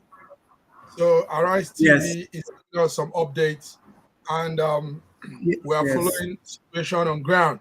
So what can you tell us, Dr. Osi? You're welcome. This is we're still running. Yes, we're still running the 2023 presidential election, and updates are coming in. We've been having updates. So what do you have, Dr. Osi? Dr. Osi, what do you have? How is your corner? What's like the voters turnout, the beaver machine working, all those stuff? What do you have for us, Doctor? We've been doing well so far. As a matter of fact, I got the seriousness on my way back from voting. I couldn't find a ride. I couldn't find a ride, not a bike ride, not a keke ride, not a vehicle ride, because I think people are scared of the vehicular restrictions, which was okay for me. So I'm joining late because I had to take my time. I had to, be safe too. Even while I was doing that, I was looking up for security and the rest of them. But to answer your question, it's been an amazingly impressive experience. Very amazingly impressive experience.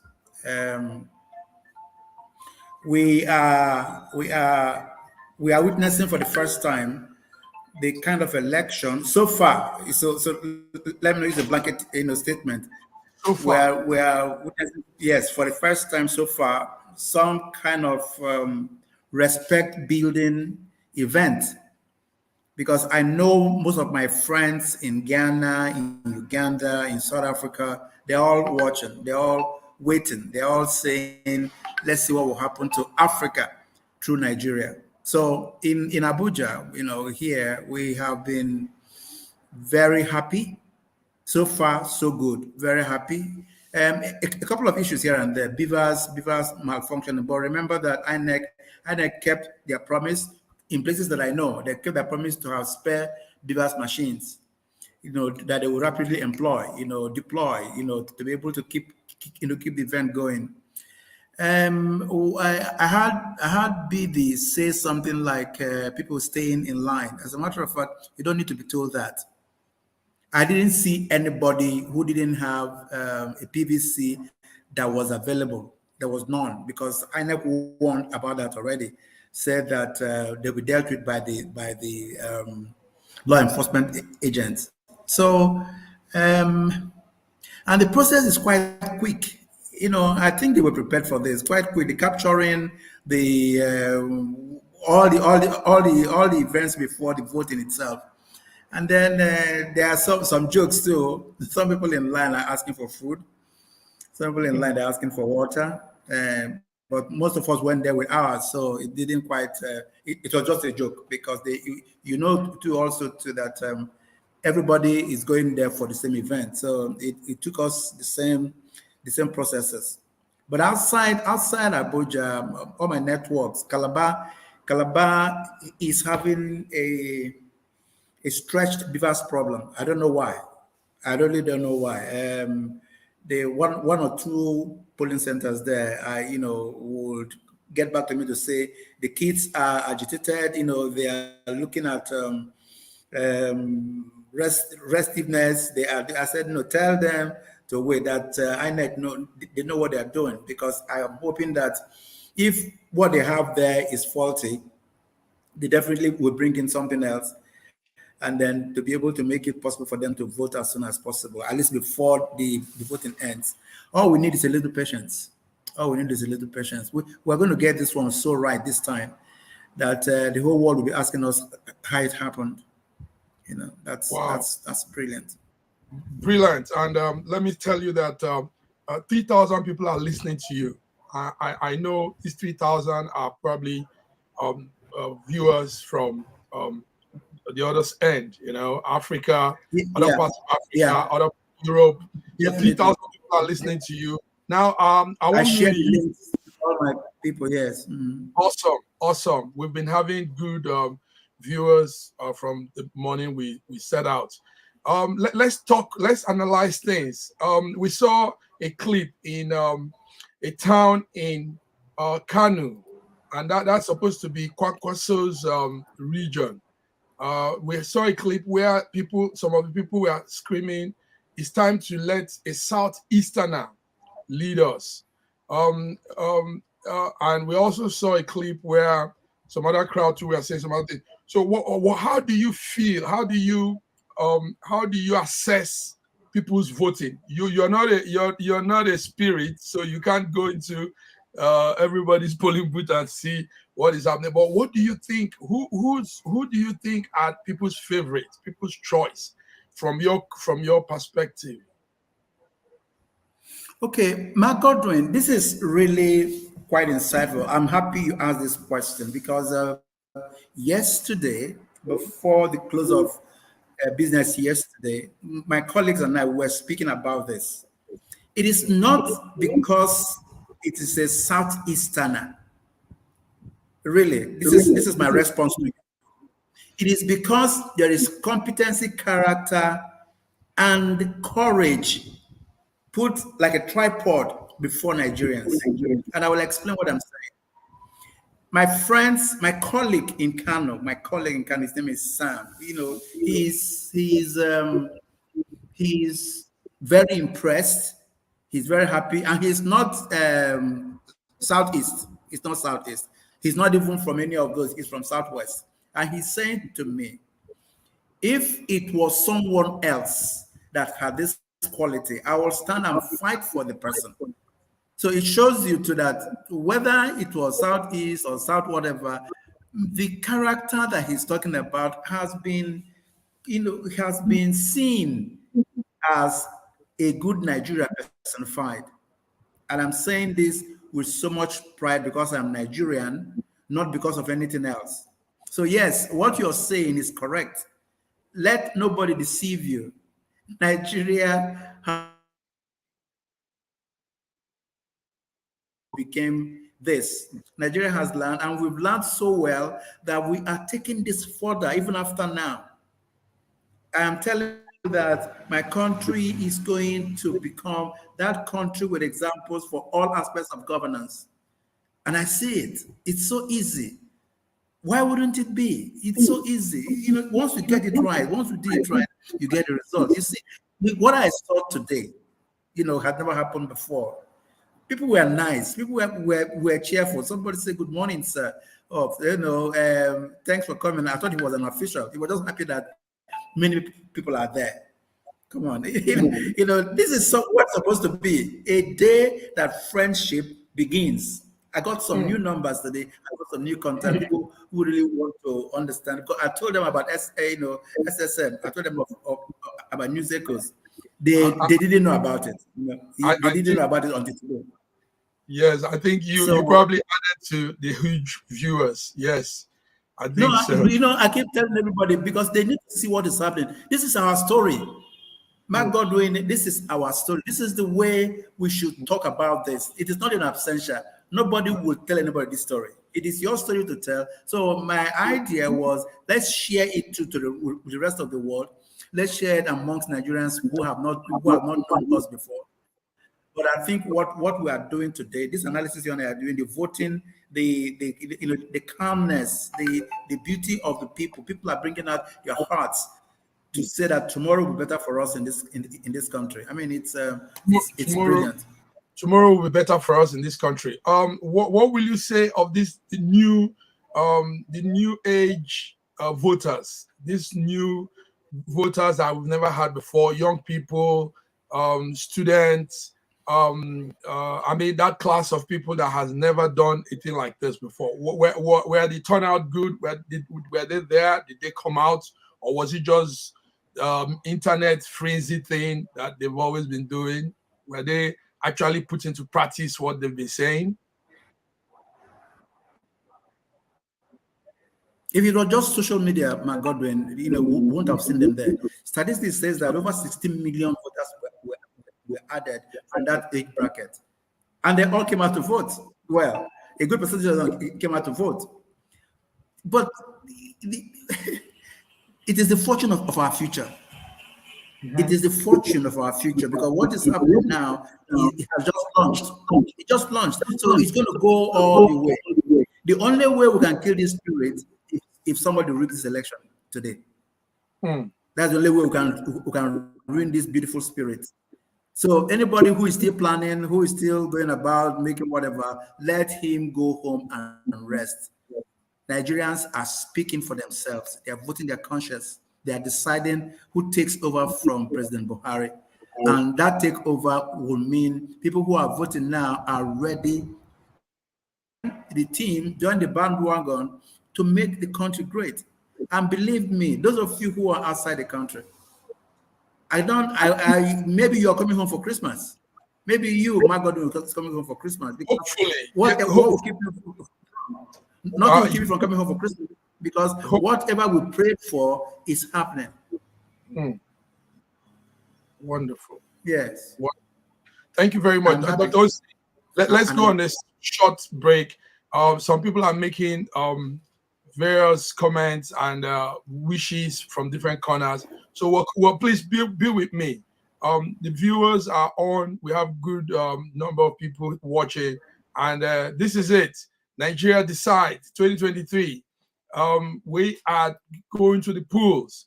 We are voting, and you're tuned into SSM News Echo team as we give you the real-time update on what is happening.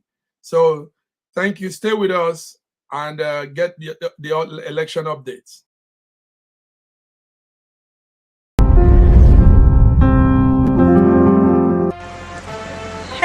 fellow Nigerians. This is Chinwe from Lusaka, Zambia, wishing Nigeria a free, fair, and successful election.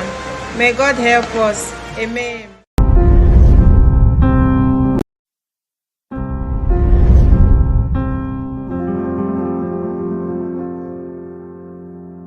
Arise, oh, compatriots, Nigeria's call, obey to serve our fatherland with love and strength and faith. The labor of our heroes past shall never be in vain.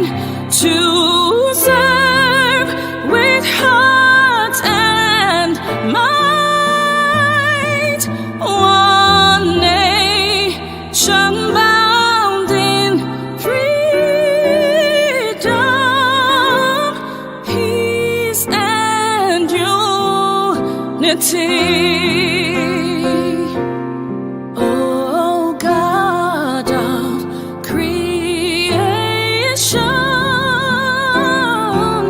direct our noble cause.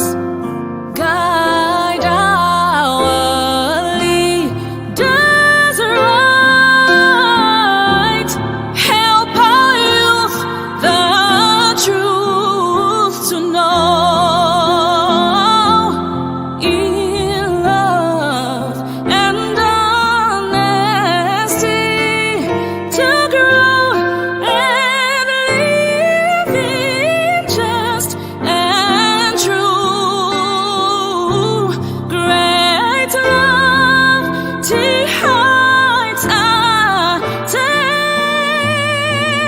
to build a nation where peace and justice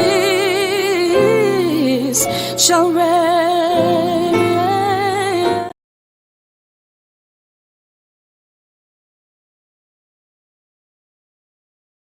Actual scenario we are facing, the candidate with the highest number of votes will not be declared winner unless he has 1/4, that is 25% of the total number of votes in 2/3 states. That is in 2/3 states, in 24 states of the 36 out of the 36 states of Nigeria.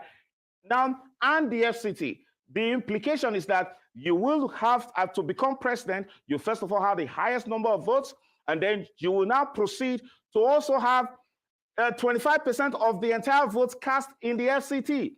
If you have more than 25, if you have more than 25% of the votes cast in 2/3 of the states, and you fail to secure 1/4 of the votes cast in the FCT, we might be heading for a second election. The contemplation under Section 134 is that there is a possibility of having 3 elections. And in the second election, if we ever have it, it will have to be between 2 candidates. One, the candidate with the highest number of votes, again, with the candidates, the second candidate that has majority of votes in the highest number of states.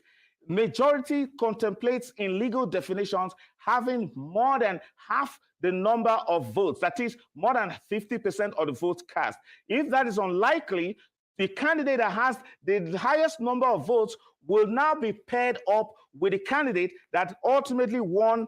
He didn't win, but he only had the highest number of votes. Mind you, the second candidate does not need to have the second highest number of votes. So long as he has a majority of votes in the highest number of states, then he can proceed to the second election. Very good, Frank. After the second election, we don't have a candidate that has the majority of votes. All right, Frank. You've made a very valid point there. Well, let me go to Liberos and to ask him still on the same matter. Now, in terms of electoral tribunals and conventional courts, because people need to make a clarification on that, in terms of territorial jurisprudence, if I may use that word, which is more supreme, and how significant? There will be aggrieved parties, every now and then. Yeah, when you talk about territorial jurisdiction and the aggrieved parties on which of the issues now? Is it the outcome of the election? The outcome of the elections, and people, I'm not, there's still one or two issues I still have to take care of. I'm not happy with the outcome, and we have facts to, make our case. You see, let's start from the process of collection of PVCs. Yes. There are people who had registered to vote and who, for no fault of theirs, had been disenfranchised by INEC because of the fact that they couldn't collect PVCs, or their PVCs are nowhere to be found. A client once came to me and said, look, I want to challenge this process. I registered and I have all the documents, but INEC is yet to give me PVC. What can I do? We need to challenge the process. And we look at the entire gamut of the law. Yes, you have the right to challenge, but what will be the outcome of such challenge? Are we asking that elections should be postponed until he's given that right to participate in the process? If you do that, I know Nigerians will cover my head. And look, these are the people they want to use to postpone the election. That's on one side. And here, while we're seated here, I received messages from across, the entire Lagos Island, the Lekki Axis, including from Rotus, like Ikate, Legushi, and all of these areas. There were thugs destroying ballot boxes, and everybody ran away. And but in some areas, army had been called, the Nigerian army had been called, and peace had been restored. So in such area, my colleague and brother, Frank Tete, talked about substantial compliance. No, first of all, I've been literally on my toes on this. Frank actually just made a statement about sections of the Electoral Act being contravened by the APC presidential candidates. Including the PDP vice presidential candidate. When he was granted that interview, the two interviews, and I said, look, these are clear-cut contravention. It's almost akin to campaigning on election day. It's almost akin to promotion of a particular party and a candidate on election day. But he scoffed when Frank said that 6 months jail term, 1 million that is what I said. That is why I said. Saying that it's just a letter and not there is no enforcement. That is why I said that we've seen where EFCC chairmen have been, sent to jail, cited for contempt, and they're asked to go cool off in prison. Who enforced it? So that's the challenge. That's why I tell people sometimes our problem is not lack of laws, but lack of the willpower to implement the existing laws. So you have beautiful laws, but at the end of the day, who implements them? Which brings me back to substantial compliance. Who determines substantial compliance? INEC and the court, not you, not me. And so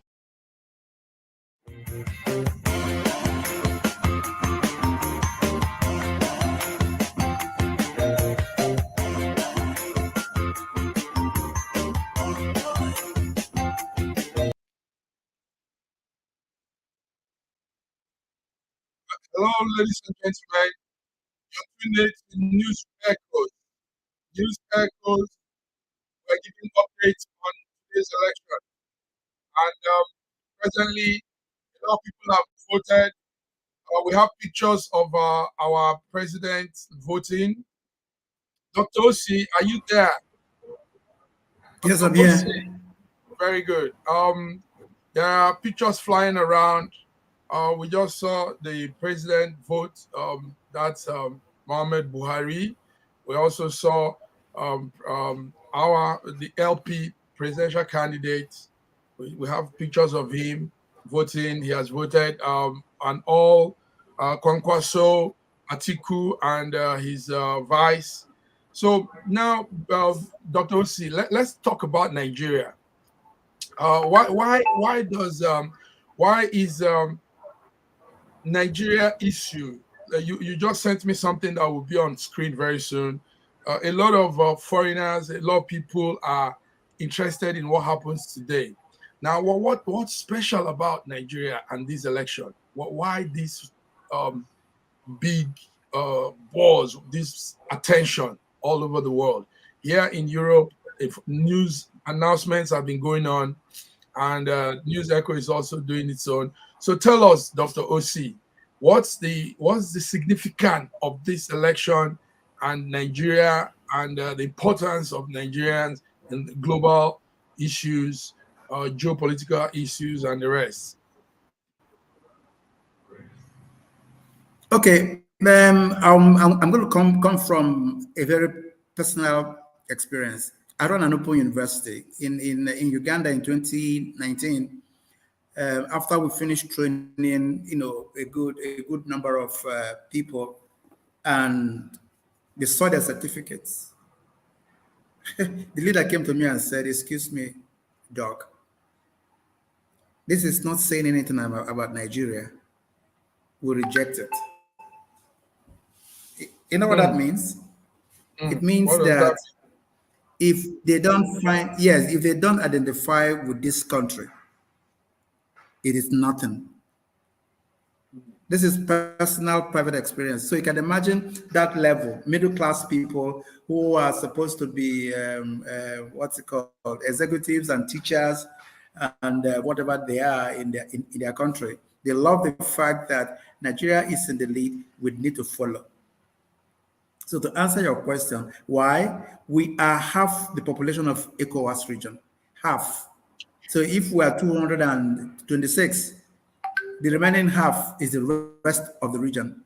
Can you imagine that? So without population, we are West Africa. Everybody wants a piece of the action from that region. So the beauty of Nigerianness in all of it is our population, our intelligence, our creativity, and our willingness to stay there and do more. Nigerians are not being called upon all over the world because it is because they are non-performers. It is because they are performers, and maybe one or two of us to go in the wrong direction. But it's in every history. There is no country that doesn't have it. But on the real deal, Nigeria is everything every other person is looking to be, and I am happy that is going to happen as we are all deciding now our fate. By ourselves. We are picking our leaders with our own hands. Good talk. Real talk. Also adding to the real good talk on today's News Echo election situation room 2023 is our brother and friend, Big George. George, Yes. How are you this morning? I am awesome. I know it's still morning in Canada. Welcome, George. Dr. Sita, it's good to see you. I've been listening to the news. Good to see you, man. Yes, good to see you. Good to see you. Yes, welcome. Somebody, a lot of people are happy that we are putting this out on a day like this from the diaspora angle. People want to know what's going on in our country, and thank you for being part of this, George. Thank you for. It's my pleasure. So how are you seeing it? How are you seeing it? We know you're in Canada. Yeah. You're in Toronto. Yes, indeed. But the world is becoming a village. So what you guys are seeing, what Dr. Sita is seeing in Nigeria, I'm seeing here too. And I just want to, while the election is really going on, there is something that has been burning in my heart since yesterday, and that is what Buhari has done. He has outdone himself so far in considering the preparation for this election. The man actually wanted to, leave a fantastic legacy behind, and he has done so. And seeing what is going on around Nigeria in the polling units and everything, and the preparation with all the security apparatus that has been, given already, I am very, very happy and very glad. And I know for sure that if the heart of Buhari, if his internal desires do take place in this election, I am quite sure that every one of us will be happy. He's a very, Buhari is a closet obedient. That's one thing that I can tell you. I'm saying it generally all around, because when you see what has been going on, the man wants to leave a fantastic legacy behind, but also he wants Nigeria to succeed at this moment. And given that opportunity, Nigeria as a whole will rejoice. And what I'm seeing around, I saw one of the clips from Enugu State, where somebody came and wanted to, disrupt the election, and he became a casualty. And I'm quite sure that is happening throughout the whole. That's a very good message right there. Don't come bring that evil in our nation. We are moving forward. We are moving forward. I know it's not going to be completely and absolutely perfect, but so far I am very happy with what I'm seeing. Very good. We are moving forward. You said something about Buhari being aligned to obedient, but he just voted for APC. It's you okay. saw the clip. Buhari is a closet obedient. He is a closet obedient. I'm saying it openly. Yeah, yes. But he just voted for his party. Well, he's being forced to do a lot of things that otherwise he would not do. Because he have to be politically correct. That's what I believe. He has to be politically correct. Now, exactly. Being politically correct, Dr. Osi, we know that, like you said, politically, economically, Nigeria is very important in Africa, in the world. And you said a lot of things. You said it's also richer than Nigeria is one of the richest countries in West Africa, and considerably having some powers. Nigeria imports oil, as we all know, and half of this oil goes around the world. Many countries buy our oil. Now, politically correct, do we see Nigeria using this oil income we've been having? I mean, we make so much money from oil. Do we all see this oil becoming something of value to our economy and not just going to the hands of some individuals? When that ship goes out and it comes back, the money is spread to a group of people and not for the benefit of the citizen, like we see in other countries that produces oil. Do you see that changing in the new leadership 2020 today, by tonight or tomorrow morning, when the new leader will emerge? Dosi?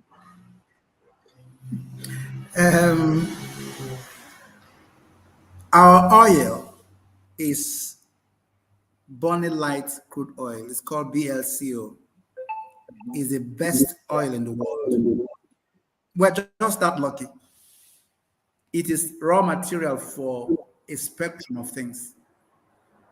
What we have done since exploration and exploitation started was to create wealth from BLCO, and it worked. Gowon built everything that he built in Lagos, the real Lagos that we know, from our oil.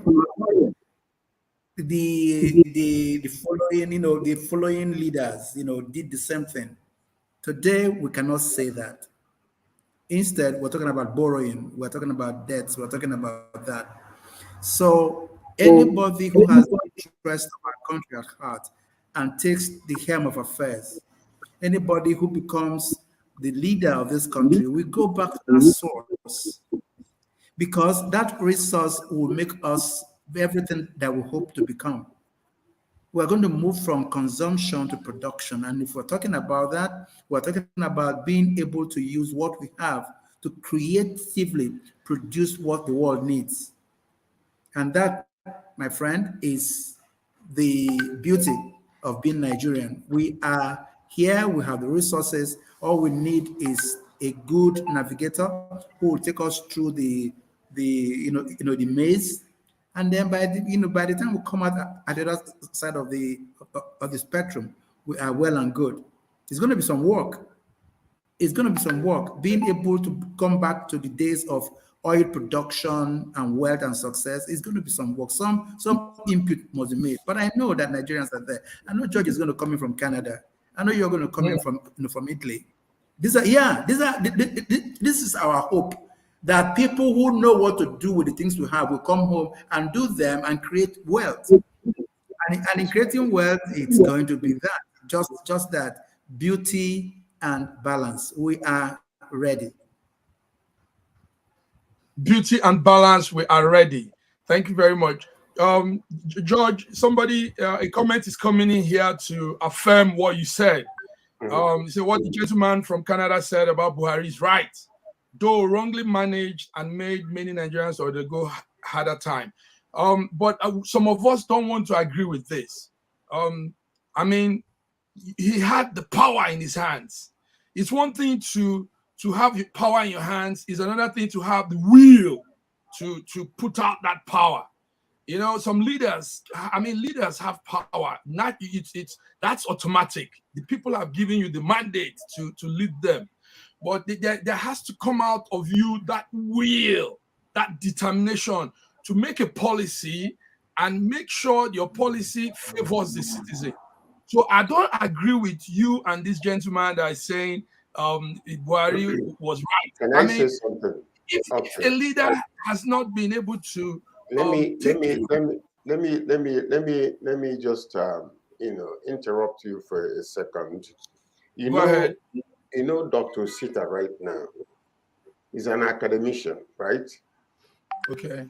Dr. Sita, if you were to put him in power today, where would you like to, what ministry would you think Dr. Osita will really, flourish more than ever? You see, Dr. Osita is an academician. So if you were to put him as in the Ministry of Education, he will flourish so well.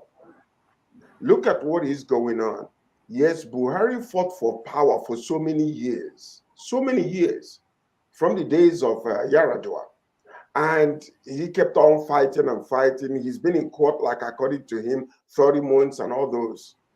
Buhari flourishes when it comes to things like this. That military personality that he has is still within him. All through the 8 years of Buhari's administration, I can guarantee you, if he knew what to do, he would have done it. But he flourishes when it comes to things like this. And this is where you see in him flourish so well. When he said, I am going to give a mandate, this election must happen this way. I am going to make sure that I bring a lot of people, a lot of security apparatus to make sure that the election goes well. Given the mandate to become a Nigerian president, it's not easy. Some people were ruling through Buhari. We've seen that. Even his wife mentioned it. Because for many years, the man was not well. So a lot of people were doing things and controlling what was going on.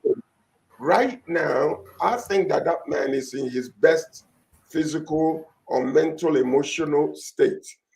And he is looking towards one direction, making sure that this election goes well, that he will hand over and become another father of democracy in Africa.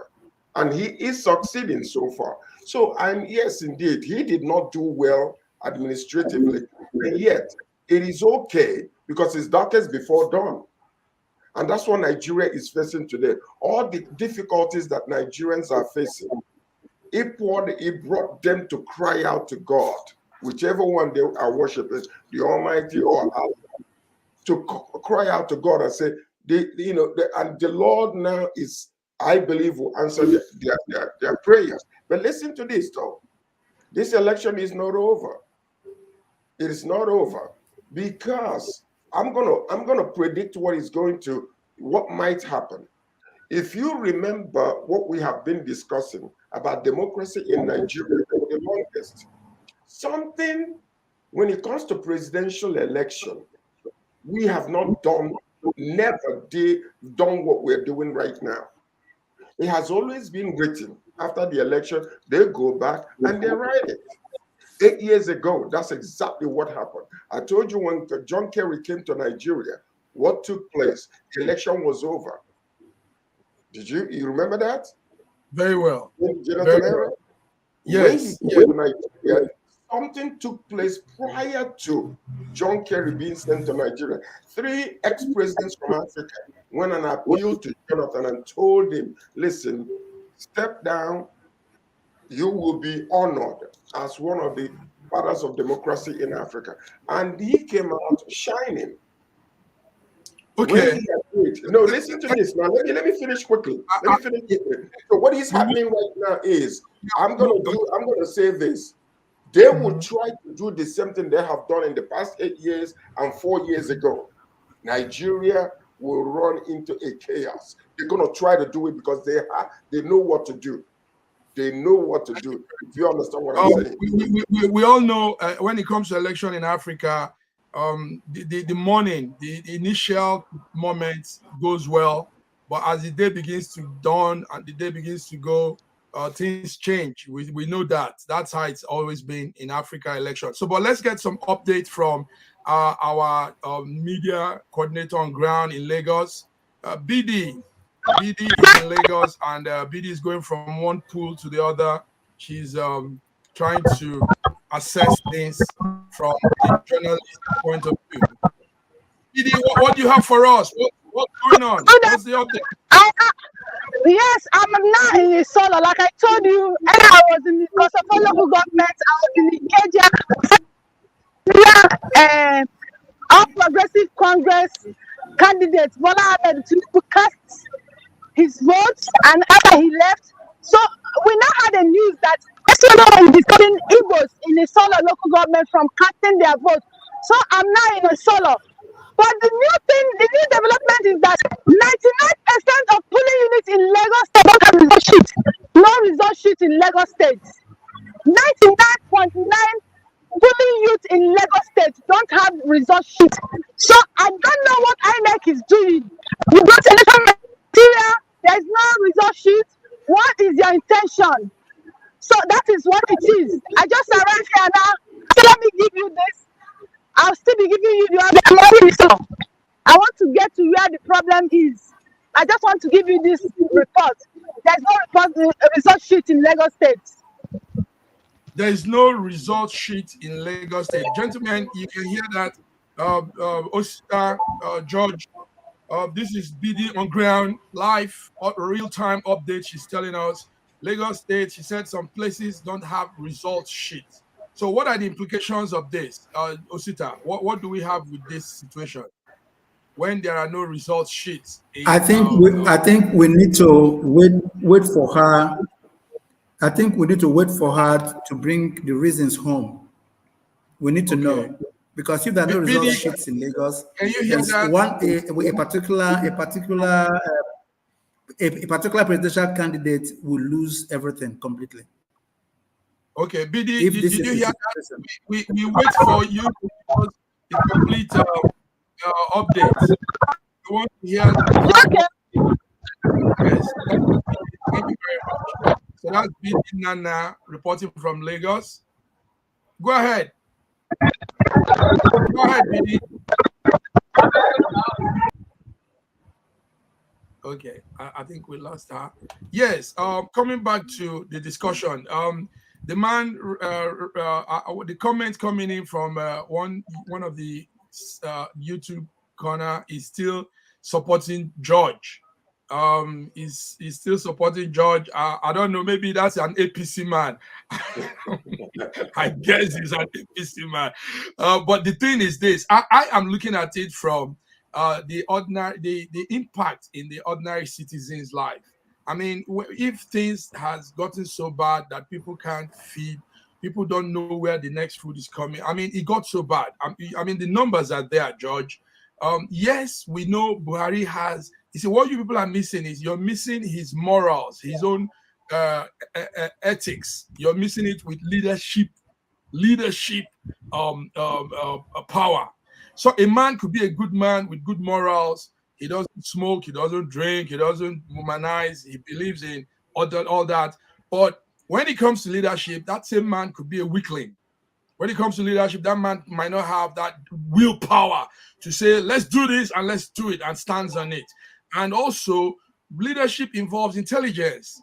If you don't have enough intelligence on things, you're not informed on new things. You take note. This is a new era.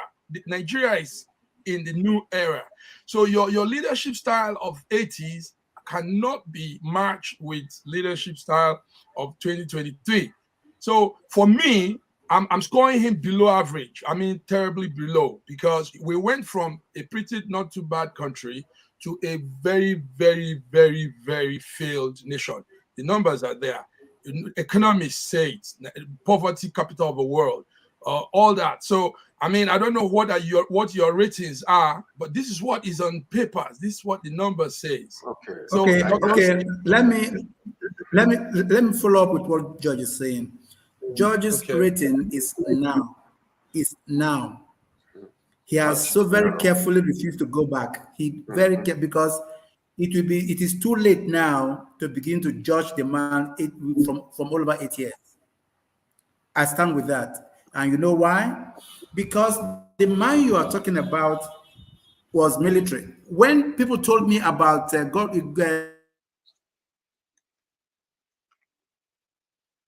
oh dear, I think we lost Osita. Yes, George, go ahead.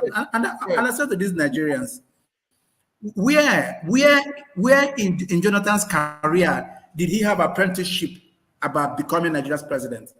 None. He was a college professor who was brought, just like his examples, who was brought into governance by politics. The same thing with so give me 1 minute on this Buhari issue. Buhari was brought in there. He left from the military, a military where he would say one word and people would walk the street and implement it.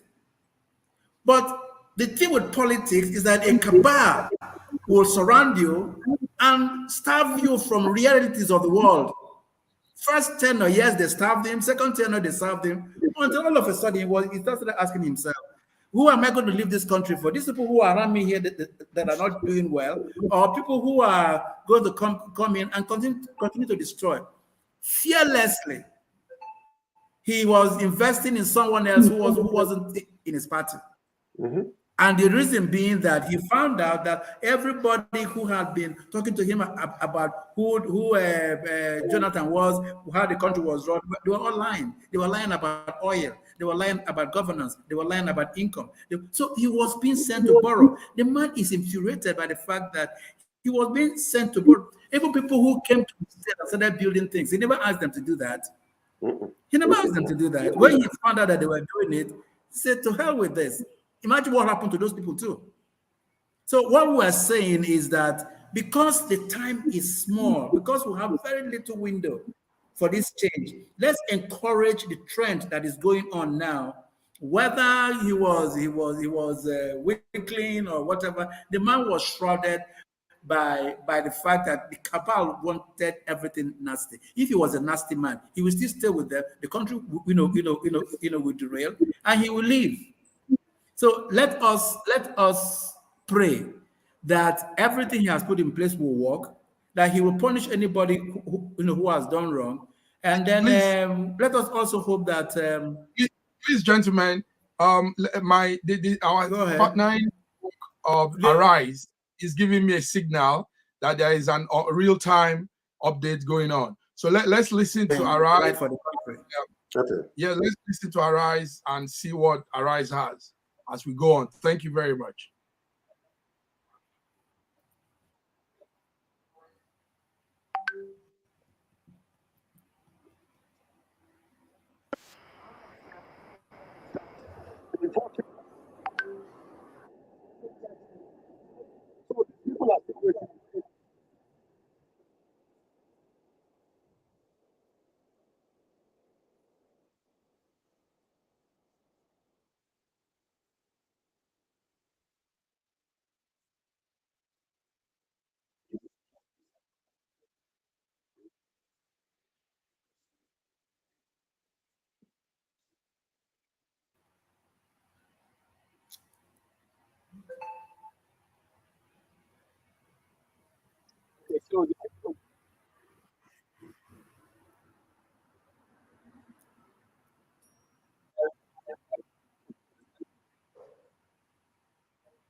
Can you hear what they're saying?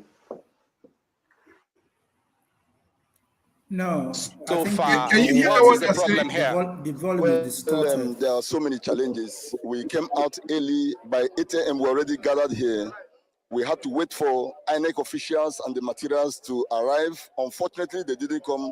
I was sending situation reports to the situation room. By 10:35, the canopy was installed. The INEC officials arrived. Then accreditation started around 11. But there were so many other challenges. One of them is that they came without stamp. Secondly, there was no ink and pad. I personally had to call a bookseller who now supplied inks and pad. I had to supply ink and pad to 023, 084, Greenfield, and Star Times because there were, I don't know whether it was intentional or it was a mistake on their part not to come with pads. They were rubbing pen on the tips of the index finger, and it was not good because the images, the stamp, the voting was blurred. So I had to go and get stamp for them to start voting. So that was the challenge we had. They started very late.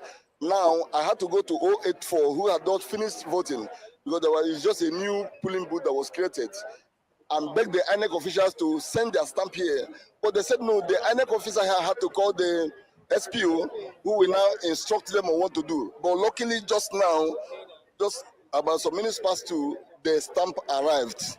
So we're just believing God that those people that have already voted, that their ballot papers will be stamped for it to be valid. So that's what we are presently. Okay, so the validity of the vote of the electorates now who came to cast their votes is in question. Yes, without the ballot paper stamped with INEC stamp, it's no longer valid. So we are just trusting God that INEC will do the needful by making sure those ballot papers are duly stamped with INEC stamp. That's where we are. Okay, so at the moment, what is the situation now at the moment? This polling booth, polling unit has the highest number of voters in Agor. We have more than 1,000, and I can tell you that not more than 200 people have voted now. So we have about 800 voters waiting to cast their votes. That's one of the biggest challenges we have. And INEC had already said that 2:30 voting should end. How do you end the vote while about 800 voters have been disenfranchised already? So I don't know what INEC is going to do, but we are trusting God that INEC will do the needful by making sure that people are not disenfranchised and they have duly voted. Okay, so your what you were able to tell us now, were you able to pass it to the INEC officials to find out if the time can be extended? Honestly, I had to deny myself queuing because I'm a physically challenged person, so I had to drive from one polling booth. I've supplied them ink. When I realized INEC did not come with their inks. Okay, so let's get some reaction from some people here, at least from the lady. Can you tell us your name and your experience so far in this particular polling unit?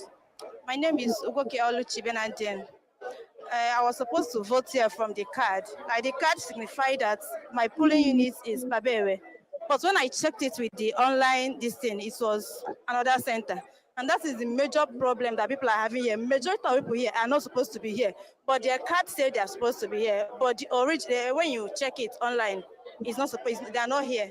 So if not because I was able to check my own earlier before now, I would have been here struggling line with other people, thinking that my unit is here. So if they can actually mobilize people that will be able to tell people around to check with this online stuff so that they will know whether they're actually here, because the population here is not supposed to.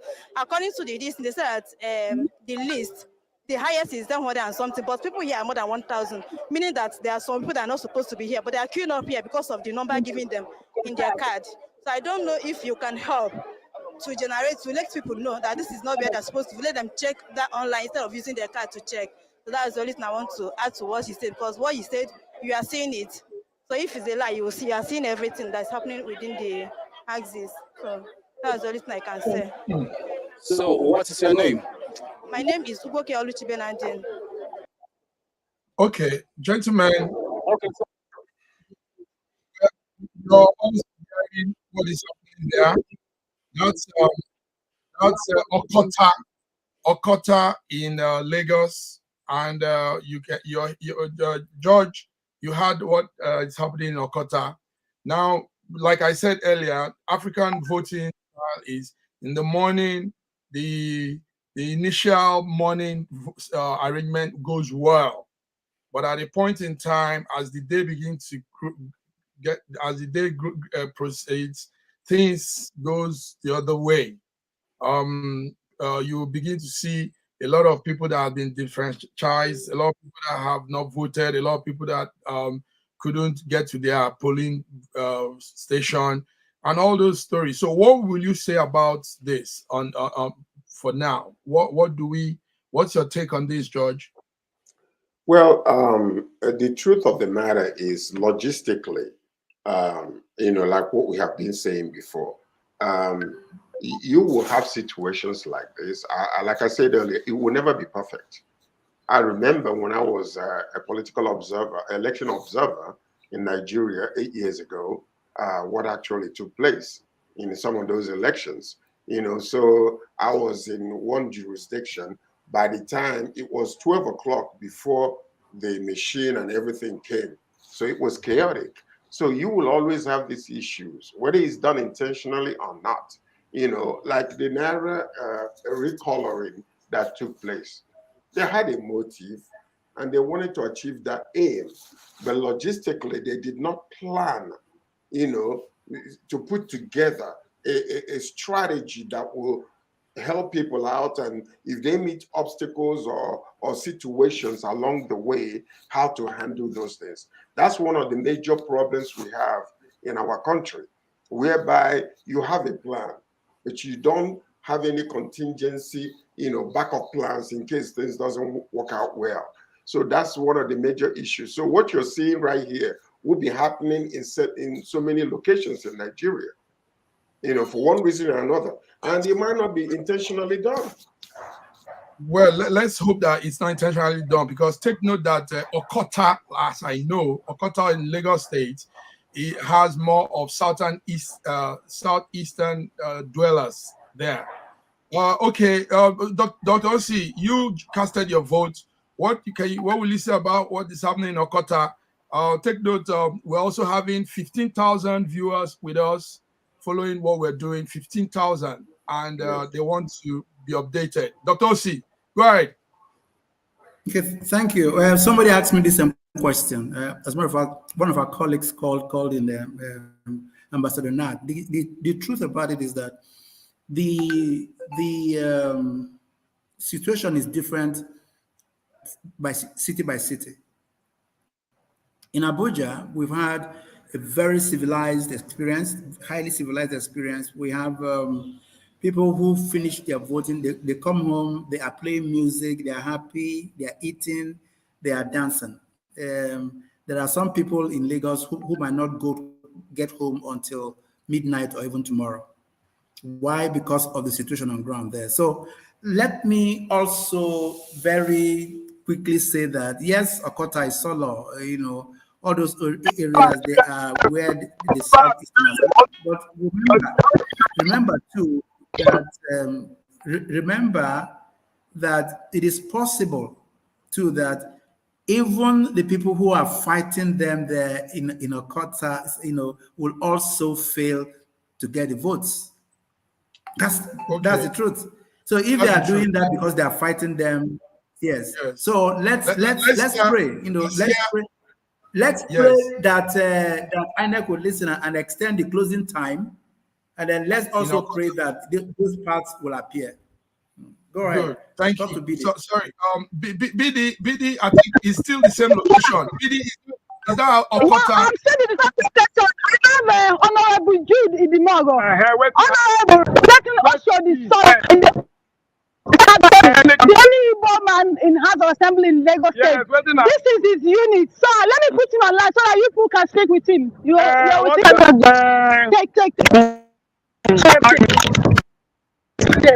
can't hear me now. You'll be hearing him speak. Hello.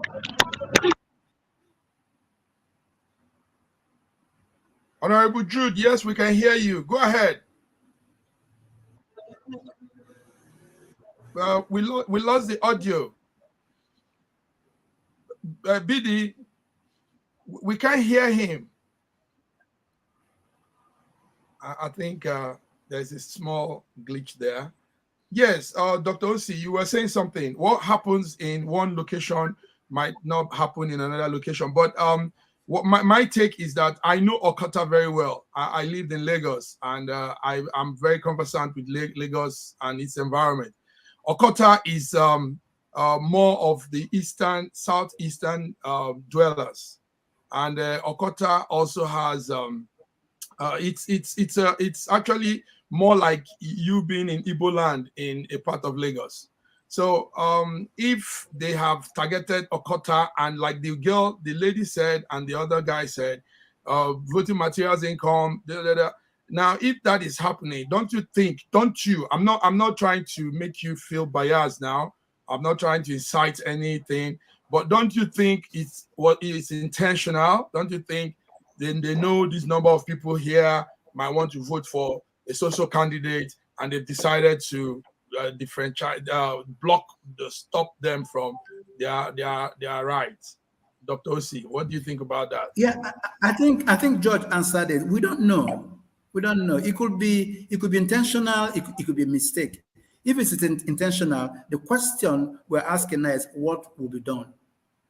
How do we resolve the intentional attempt to disenfranchise people from performing their civic duties?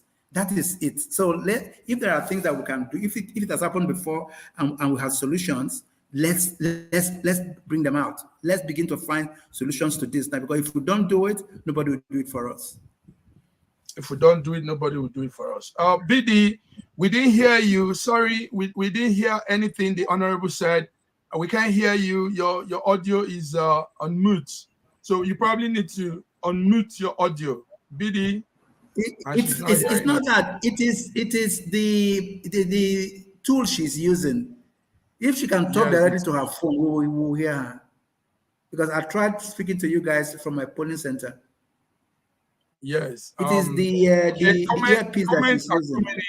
Comments are coming in. Our numbers are growing. We have 15,000 people. 15,000 people online with us. It's sad that we can't hear BD. BD is on ground, but we can't hear her. If you can help her, can she hear you first and foremost? Can she hear you? Okay. Was she hearing you? No. If she can hear you, tell her to move the earpiece. Okay. Otherwise, she will waste, standing there and wasting her precious time. Okay, let's go back to my partner network, Arise TV. There are some more updates coming on.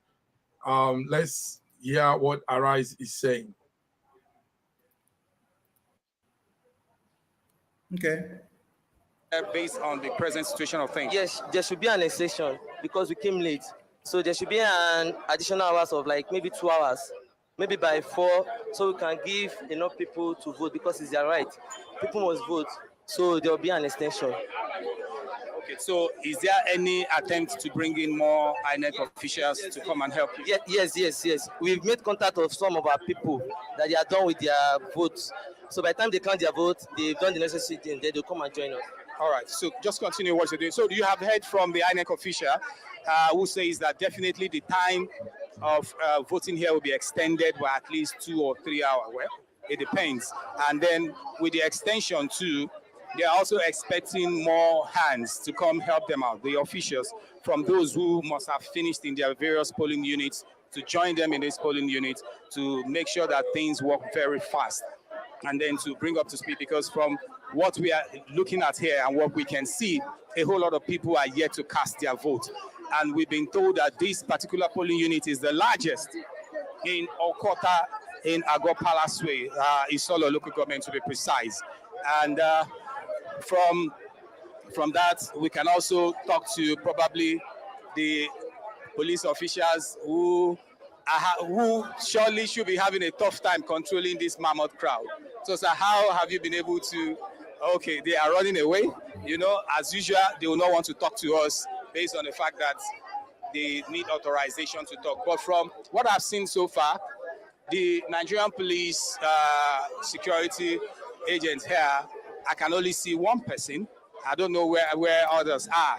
And we have a very huge crowd here. Probably these people have been able to comport the activities very well.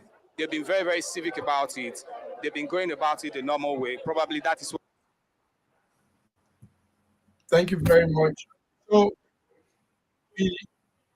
gentlemen, we will go back to, let's see if we can get back to BD. BD is trying to log in. BD, we want to hear from you. But you It's need okay. to I can tell you very well now. yes, but we didn't hear what the honorable said. We hear him all the time. So can he repeat? Can he repeat what he was trying to say? It's okay. I said I'm in Okafor Ejibo. Where we have Honorable Jude Idimogo, Honorable in the State House of Assembly, the only Igbo man in Lagos State House of Assembly. This was where he cast his vote, and he's there. So I want people to speak with him directly. Can I give him the mic? Yes, but make sure you don't take it off. Let's so that we can hear him. Go ahead, give him the mic. Sure, you can hear them. Here, remove it from me.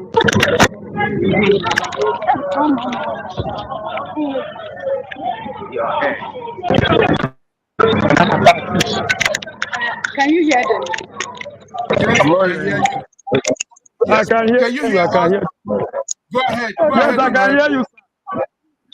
Go ahead, My name is Honorable Jude Tukwemeka Idimogu, a serving member of Lagos State House of Assembly. This unit is 080. It's my unit. That is where I casted my vote. I've casted my vote. It's located at Ejibo, Okafa. In fact, Alimi Bada, number 11. That's the unit. Everything is going well. We are not too many. The issue is that people are just not patient. Okay? People are not patient. If the number that is here now is less than 100. And the bottom line is that INEC law says accreditation will start by 8:30 and 30. Those are the number. They were you understand? So that is the truth. But you know, we are not patient. And so a quarrel came on after quarrel came on because of different interests. But the issue, nobody is influencing anybody. You play as vote the way voters. Then they are doing their best. The issue of they were saying result sheet, I don't know about that. I'm not an I'm really if they have result sheet, they don't know them until they are finished casting their vote. I don't know their procedure. I'm not but it's going peacefully here. Normally, in a political setting, because of the interest involved, a lot of people are also trying to but there is no fight. It's just little exchange of words, and that's all. And now they are calm, and things are going on.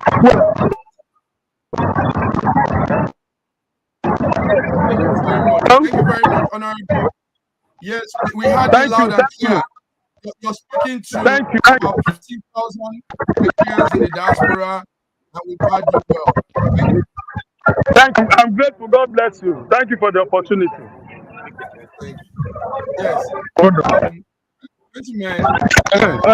statement is coming here. Somebody is sending this in and said a friend sent him this in the morning that from Lagos that the people in Aguda area were told to go home if they were not to vote for APC. Do we call this free and fair election? So this is that's a statement from one of our channels. What Dr. Osi George, can you guys see that? He said in Aguda is Sulere, and Aguda is another place where you have more southeast Nigerians residing.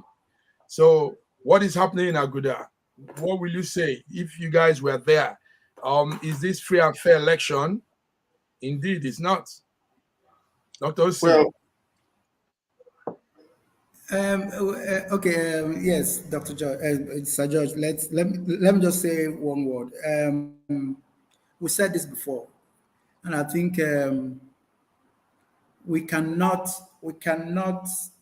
say these are somebody sent you something, sent to him by by somebody. It is not like it's a breaking news or a news flash, but I believe that it's happening. I believe it. I say it's peaceful here in Abuja does not mean that these pockets of issues, are not trickling in. This is politics. This is election. This is what we know, and it happens in every country. Every country. Trump lost an election and wanted to enforce it on people. It is the play of power. The only role I love that we play here is that we contribute our own intelligently, brilliantly, creatively to helping make it work better. So, and we have been very careful not to be partisan. We're human beings now, we should have our own interests, but we keep saying it in a way that it should be said, to make it good for everybody who is listening and also help them make decisions, intelligent decisions because of tomorrow. So the Aguda story, I know Igbos live in Aguda. Igbos live in Aja. Igbos live in Isolo. Igbos live in Festac town, in Satellite town. Yeah. So if it keeps happening, it is also playing out the threats that have been said even before the election started. But the question I'm asking is, did they receive these threats and just keep quiet?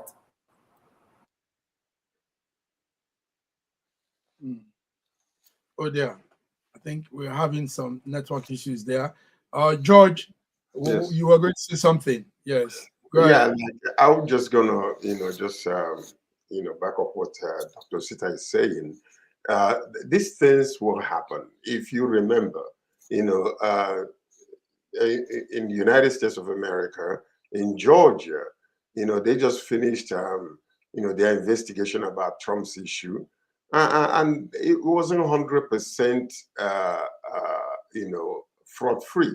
There were some illegal things, but it wasn't enough to make a dent on the election. So you will have pockets of things like this.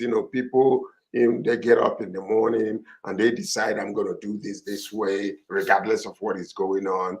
This is my own take into it, and they will do whatever. So it is quite natural that you will see issues like this every now and again, because humans are still humans. Regardless of the law you put out there, some would want to do what they want to do. Like for instance, with all the warnings that are going on, we reported this morning about an incident in Enugu State where somebody now decided to come out with gun to disrupt the election and met his fatal end. So the people will always do that. Yes, I believe that it did happen, but would that be enough to make a complete and absolute dent on the whole entire electoral process in Nigeria? I don't think so. It might touch a little bit here and there, but this is what is really happening. So generally, This is what. I believe, yes. Yes. Thank you. Let's match up with the partner network again. They're giving me signal of some updates again, and let's just be taking it.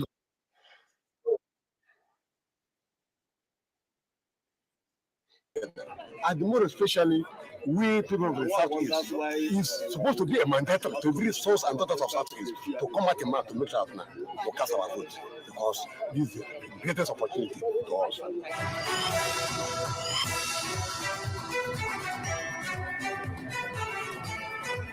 That's why if I have opportunity to serve, I serve the people and not steal their money, because it's by His grace.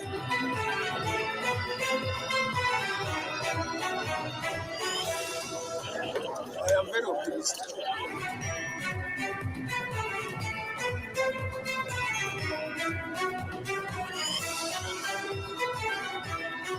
I'm very confident with what they are doing. I just appeal to them to continue to keep peace, maintain orderliness, and maintain peaceful environment for democracy to take proper root.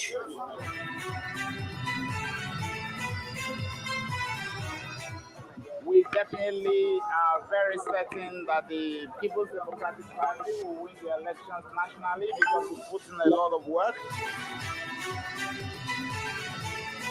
I'm happy that at least I have voted. I was a bit worried when I got here by 8:30 and there was nobody. For most peaceful campaigns all over Nigeria, one of its kind, as long as the elections are adjudged to be free, fair, and just.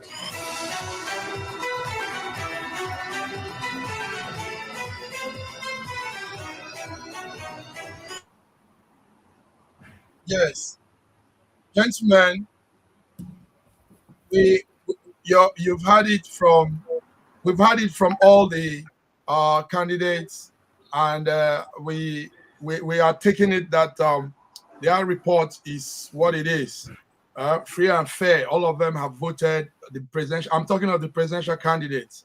They've all confirmed that they went to their polling vote, they voted, and it went smooth. So let's hope that these same words stays till tomorrow, stays till Monday, because at a point in time, everybody begins to say different things. This is how I am, generally, I mean, when you have gone through some bad experiences in the past, sometimes when good things are happening, it's kind of difficult to believe it. But right now, at this particular moment, I've said it before, and I am not afraid to say it again. A particular presidential candidate who was there 2 years ago, or 8 years ago, and 4 years ago, and saw the way things were done, will try to repeat the same thing this time. He will try to do that. And I'm telling you, he will try for this election after every hoopla and everything that is done. They want to go back and repeat the same things that happened in the past. But hopefully, my hope is that the current president will not allow that to happen. That is what I'm saying. Because they want to repeat the same exact thing that happened 8 years ago and repeat the same thing that happened, 4 years ago. Because he was there when it did happen. And therefore, he will try to do the same thing again. So, but hopefully, the current president will not allow that to happen. Because if it does happen, Nigeria will go on fire. You can take it to the bank. It's not going to be sitting well at all. It's not going to be sitting well at all. No, it is not.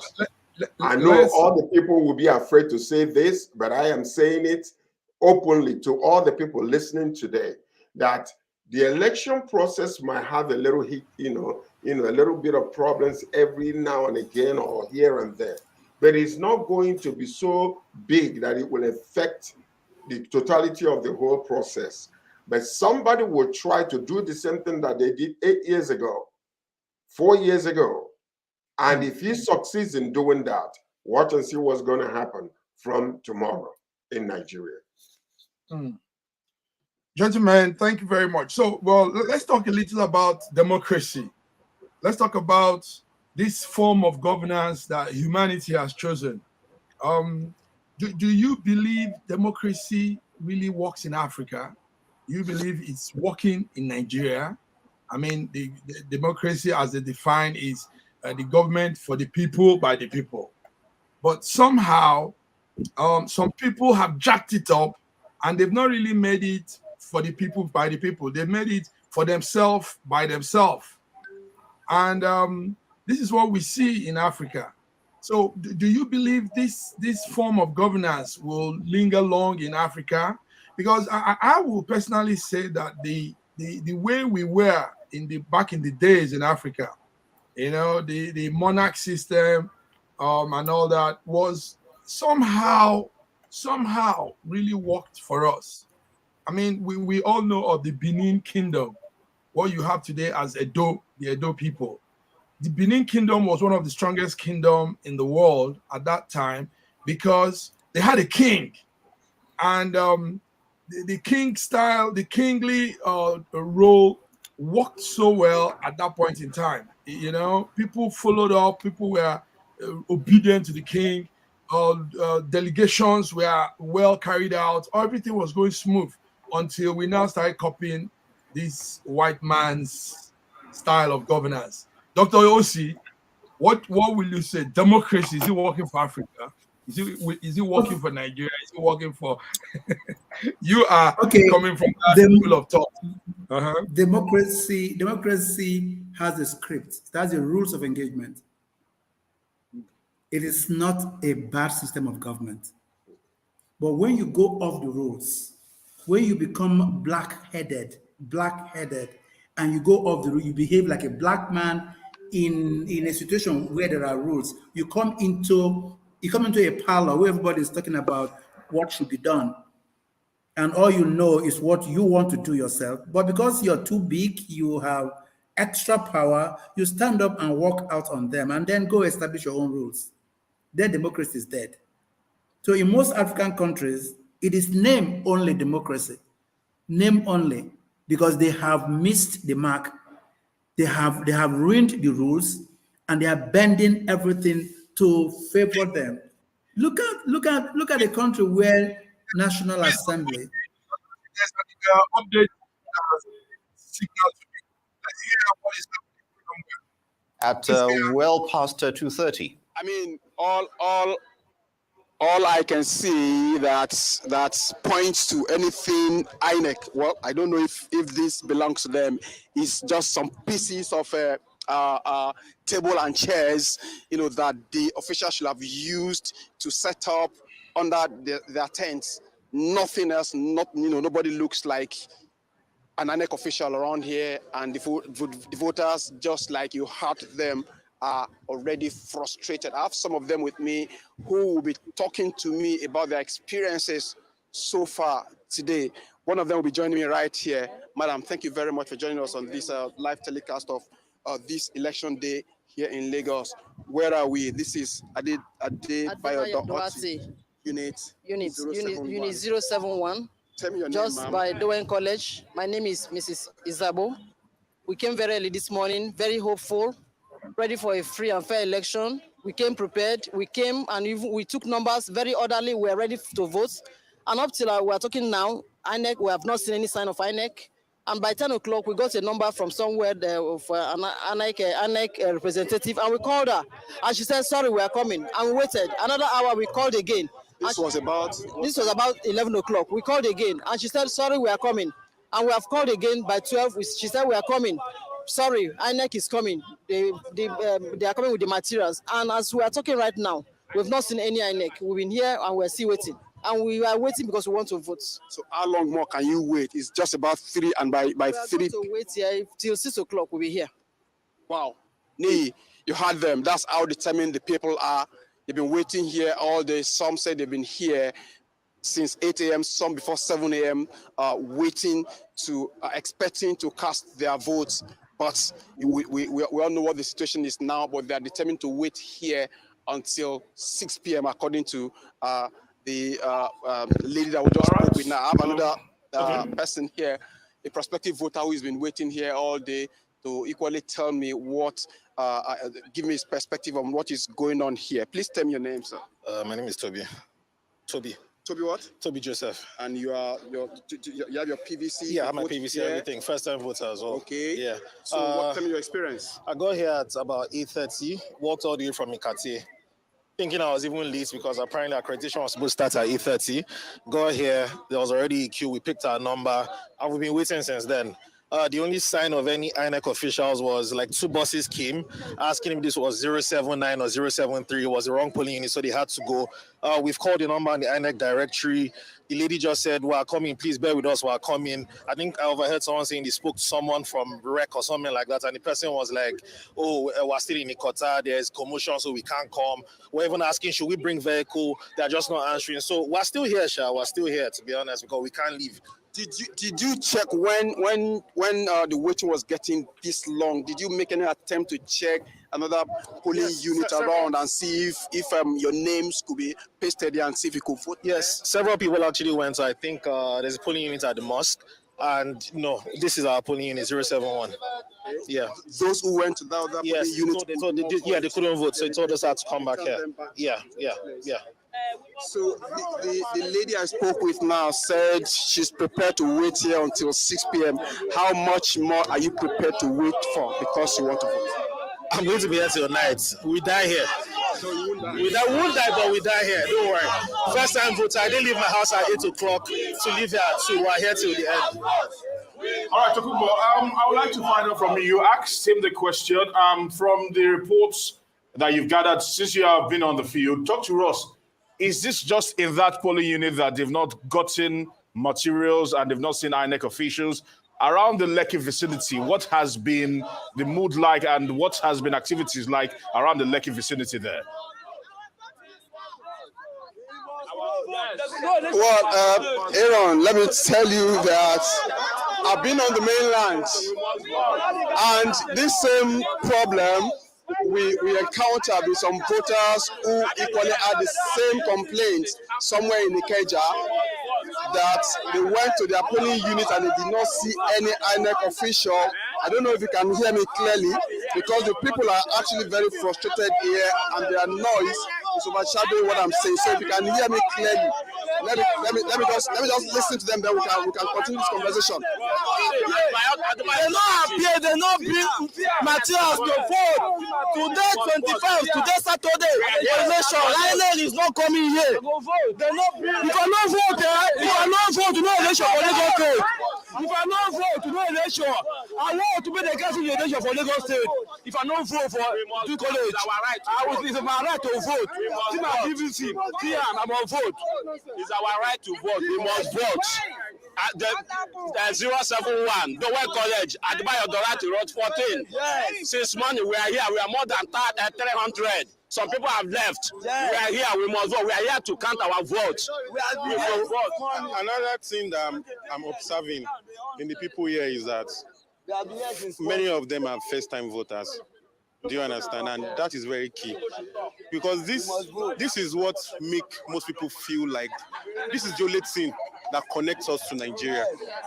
So it's not about what they are voting for, but the experience is what people are clamoring about. Yes. When you vote, you feel a satisfaction in your mind. Even if the person you are voting for loses, you know deep down inside you that you have done your part. So majority carry the vote. Do you understand? There's no sentiment. If the people on the other side are larger than you, there's no problem. But let people have their experience. I'm connected to Nigeria when I can vote. I'm a legacy voter. This is my third time of voting. Do you understand? I've voted in last 2 elections. Do you understand? So there's no anything. It's all about passion, connection. This is the only thing we get from Nigeria. Thank you very much. I'm very sure the authorities, the right authorities, are listening to these frustrated. Gentlemen, you're all listening to what is going on. We are having real-time updates. That's our partner network, Arise News in Lagos. So you're hearing this, Dr. Osi. You're still of the opinion that this could be happening in some places, but you in Abuja probably didn't have this experience. But before then, I want to welcome Godwin Ibe. Godwin, you're welcome. It's good to have you on. Thank you so much. Thank you so much. Watching, I'm on it. Good. Yes. We've been streaming since the morning. Welcome, Dr. G from Russia. Thank you so much. Thank you for having me. Yeah, I've been watching it sneak bits while on my way here. I've been following up. Thank you very much for joining. So a lot has been going on. You're seeing real-time updates on the streets of Lagos. But Dr. OC has a different view to that. Dr. OC, what will you say? This is the third one now. We've seen Okota in Lagos. We saw Sulere Aguda. And now we're seeing this somewhere in Lekki. In Lekki, yeah. So, and you're talking of numbers now, and we know election is about numbers, and this number of people are not getting their rights. So, how do you put this, Dr. C? I don't know. That's what I'm saying. If there's anything that we can do for them, if there's any kind of advice that we can give to authorities, and who are these authorities? Are they going to listen to us? We are here sharing what we know with the rest of the world. Something must have happened, and something is happening. Like I told you, that there was a beavers problem in Calabar, which has been fixed, and they voted. I'm praying that with this INEC officials saying that they're going to extend the voting by hours, that these people who are just 300 of them, I mean, in 1 hour, 300 people should have been able to vote. So let's pray. Let's pray that something happens. This time there was something Dr. Godwin said yesterday about time. It is too little time now to be, to not be positive. So if we become pessimistic about what is happening now, we're not bringing solutions. We're just talking like other people. We're just talking like other people. We are positive. We are positive. We cannot be other people, because we are doing this for the sake of our country. We are doing this because it's in our hearts. So I pray, mine is prayer, mine is action. Let INEC be called upon to do what they should do. And then let's use the final hour, say between now and 4:35 p.m., when the elections will have ended by extension, that every issue that is going on now in Lagos would have been handled. That's my contribution. Thank you very much. Godwin from Russia, are you there? Godwin, yes. yes. What are you following from your corner? Well, if there are these complaints which we are seeing, it's obvious that the time is extended, but a few hours to rectify these problems. Let's remain positive and hope that it will be enough, and if not, INEC will consider it wise to extend it more, because we need everyone to exercise their voting. Yes. We know that the process of getting the PVC have been very far from perfect, commendable, but far from perfect. It would not be wise to create additional problems in terms of time limitations. And these people who have finally made it to the finish line in terms of getting their PVC are finally not allowed to vote. It's just unacceptable. So the INEC should really look into it. It's unacceptable that anyone who passed through the stress of getting the PVC is not being able to vote. It's just unacceptable. Yeah, exactly. Thank you very much. Let's get some messages. Some people are wishing, some Nigerians in diaspora are wishing Nigeria a good turnout today. And one of them is here. Hello, fellow Nigerians. This is Chinwe from Lusaka, Zambia. Wishing Nigeria a free, fair, and successful election. May God help us. Amen. Hello, fellow Nigerians. This is Chinwe from Lusaka, Zambia. Wishing Nigeria a free, fair, and successful election. May God help us.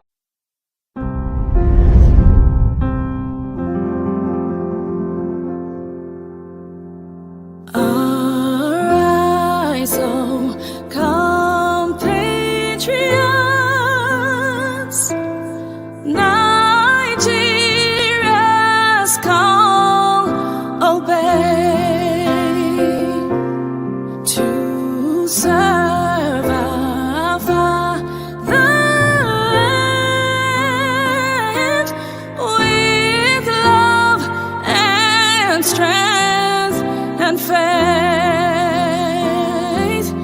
The labor of our heroes past shall never be in vain. To serve with heart and mind, one nation bound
Right now.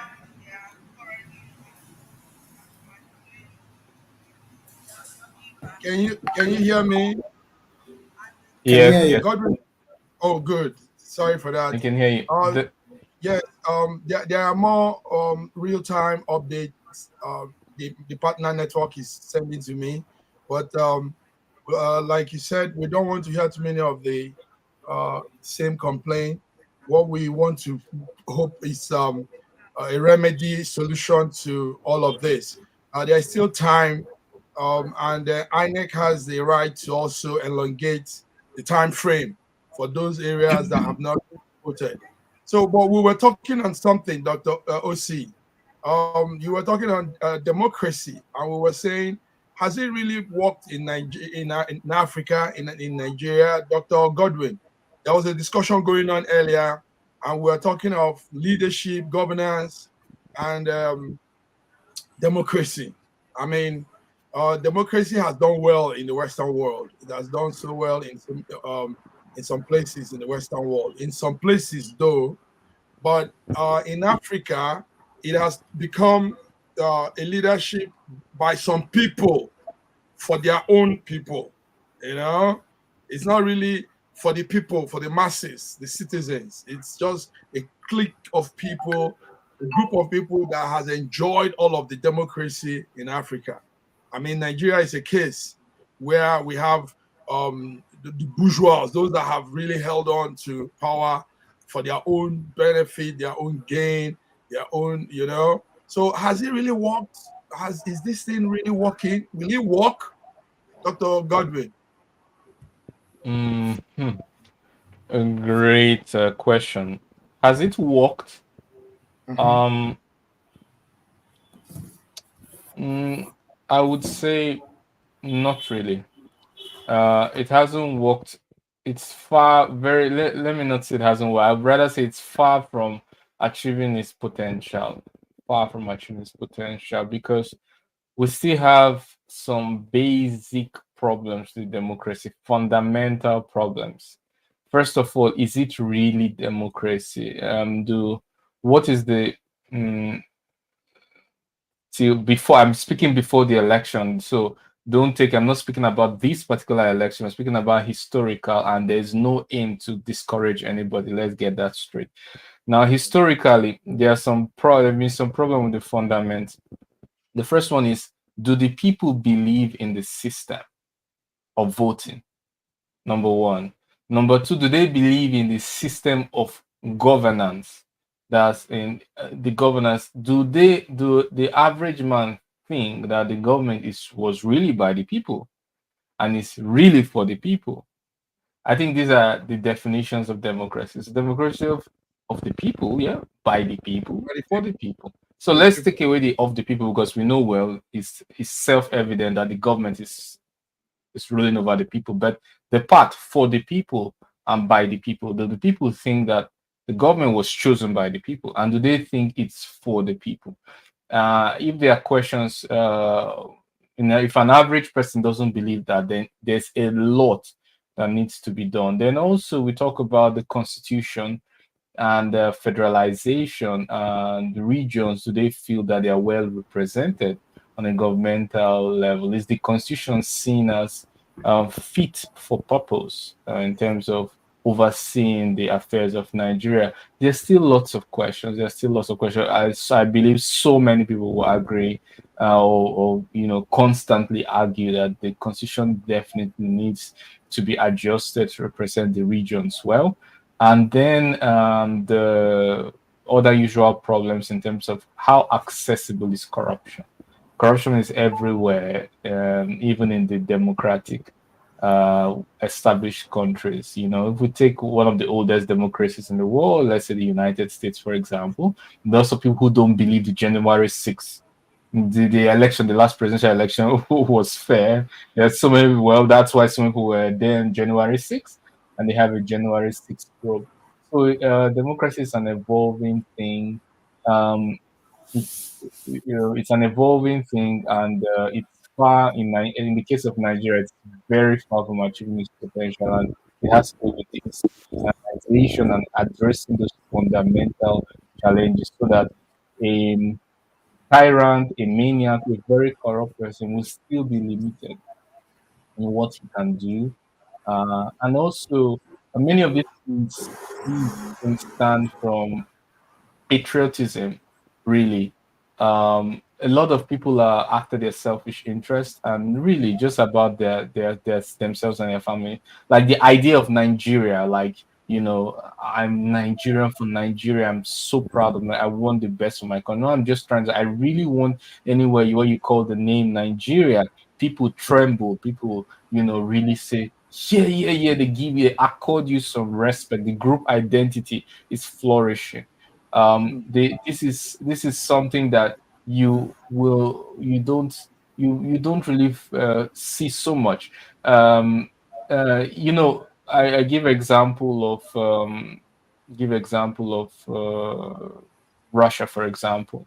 Despite the disagreements, the problems, you know, you have, there's no one who has ever argued that there's any element of a lack of patriotism in the head of you know, the Russian Federation. It's never been questioned. If you have a leader who can, it's never questioned their patriotism, their loyalty to Nigeria. Wow, then you begin to see it. In fact, for people to think that way, they must have seen the actions backing up the words. And these lots of these real, genuine desire will bring is the driving force that could bring the changes we need. And also, the government is an average of the Nigerian. If we have more Nigerians who really want to develop Nigeria, who want the best for Nigeria, there's a higher probability that the government will have those qualities. So the more the citizens have those qualities, the higher the chance that the government will possess those properties. Thank you very much. That was a good breakdown. Oh, Dr. Osi, before I come to you, we've had some very interesting quotes on democracy. I have a list here. It says democracy and voting. You know, some quotes we want to put out there. It said voting is the expression of our commitment to ourselves, one another, to our country, and to the world. And that was a quote by one Sharon Salzberg. Also, a popular man said, as democracy is perfected, the office of the president represents more and more closely the inner soul of the people. On some great and glorious day, the plain folks of the land will reach their heart's desire, at least, and the presidency will be adorned with the downright moron. You know, another person says this one now is Abraham Lincoln says election belongs to the people. It's their decision. If they decide to turn their back on the fire and burn their behind, then they will just have to sit on the blisters. That's Abraham Lincoln. And Franklin Roosevelt, one-time American president, also said, democracy cannot succeed unless those who express their choice are prepared to choose wisely. The real safeguard of democracy, therefore, is education. And another president, one-time Vice President Lyndon Johnson says, a man without a vote is a man without protection. And our popular Martin Luther King Jr. said, our lives belong to end the day. Our life begins to end the day we become silent about things that matters. And it goes on and on and on and on. And there's this one by John Quincy Adams, one-time American president, says, always vote for principle. Though you may not vote alone, you may cherish the sweetness reflection that you vote is never lost. The cherished sweetness the reflection that you vote is never lost. Okay, so we have all these quotes by people that saw democracy from their own different angle, and a lot of them said what they said, but I still feel somehow, democracy is not working in Africa. Dr. Osi. Yeah, when I spoke earlier, I told you why. From my perspective, we are selfish people. We don't believe others have rights. We are tyrants by behavior. Once we get an opportunity, we don't want to leave the opportunity. All over Africa, there are life presidents. They will all die in office, and before they leave, they are trying to install their children as successors. So it becomes a private enterprise. There is no script on democracy that ever happened. So democracy is about quality. It's about what's it called? It's about qualifying yourself, preparing yourself, and going through the processes to be elected, not selected. So when it happens that people have just not done it right, we find a society, a country, a community that is completely abused by the power of one person or one person and his cabal. So yeah, let's begin to keep fighting that the electorate also too will be very well educated. They understand what democracy is in the first place and take their power from that. We lose power always because of poverty. We lose power because of power, yes, because of hunger. We lose power because of hunger. We lose power because of poverty. But somehow it's changing, like you said earlier. George talked about Enugu and people coming to bribe them, and they all said, no, no, no, this is not happening this time. And I got a clip also from some other corners where somebody was trying to bribe some voters, and they said, listen, we're not taking this time. Remember also in the Anambra election last year, where an old woman that wasn't, probably was going through a hard time in life too. But right there at the polling station, she was offered something and she said, no, my conscience will not take this. You remember that clip? So that means, yes, and she was compensated, she was honored. That means people are beginning to have a different mentality. They now know that money that small 5K, 10K doesn't do anything to better their lot. It's just the moment, stomach infrastructure, just the moment. Yeah, is that not so, Dr. Osi? That's true. That's true. That's true. So Dr. Osi, we'll be here till 4 o'clock Nigerian time.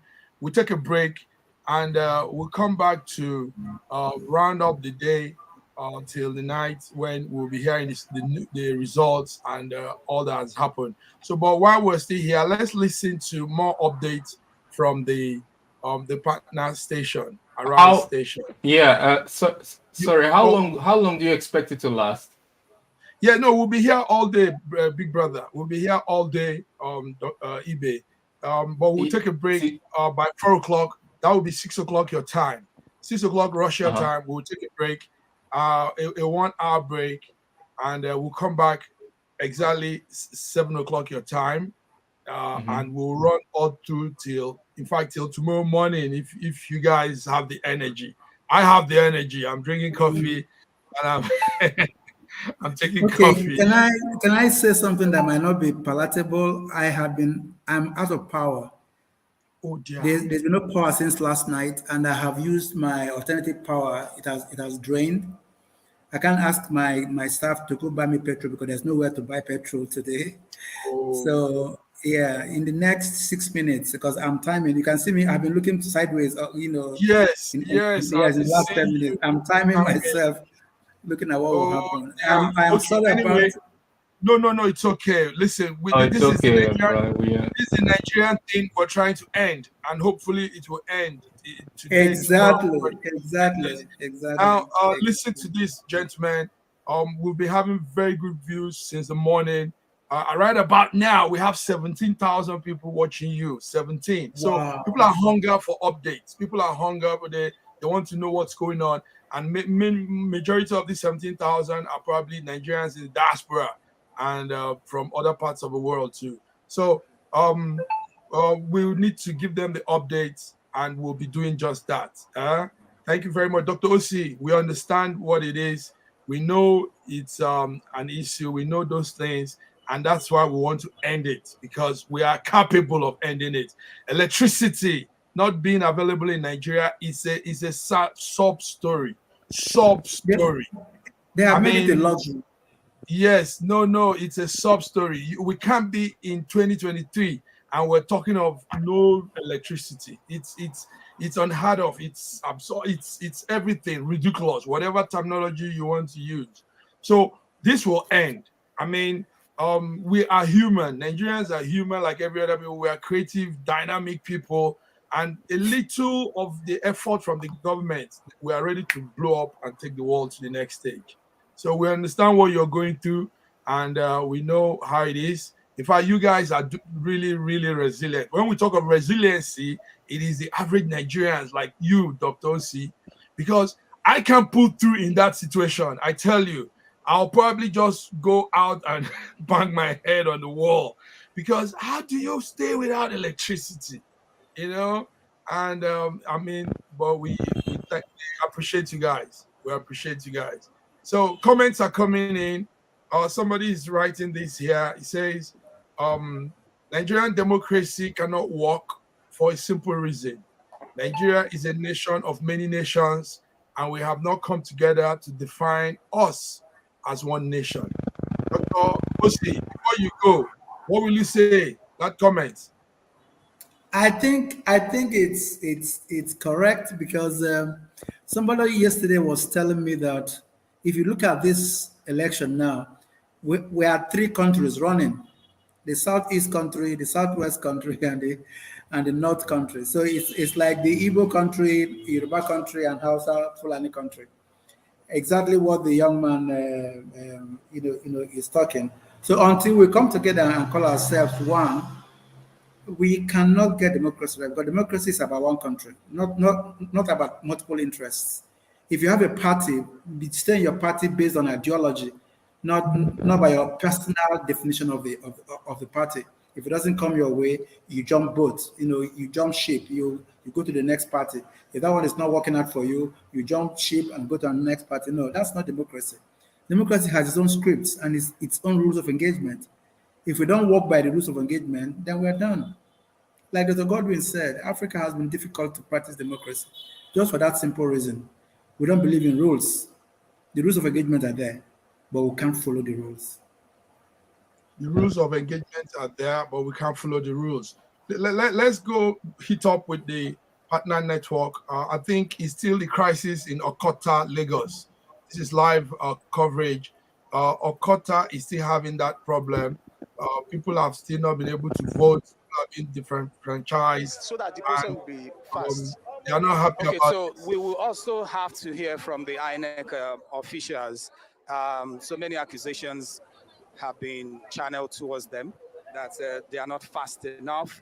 And please, we would like to hear from you, because they've been saying that the process here is too slow. Yeah.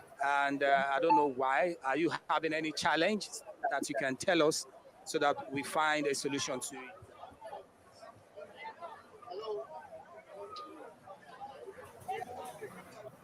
I don't have anything to say. You don't have anything to say concerning the process. So can we also find out from you, with the situation of things at the moment, will the time of voting be extended?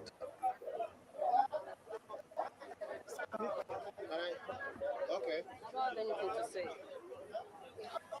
Okay, so the INEC officials are not willing to talk to us concerning whether there will be an extension or not. But from the look of things, it seems a whole lot of people, especially the people on this line who are queuing at the moment, they are yet to cast their vote. And you can see the line, the way it snakes its way towards the back. And a lot of them are still waiting to see if they can do the needful to cast their vote in this 2023 election, especially for the presidential candidates of their choice and the National Assembly representatives of their choice. Dr.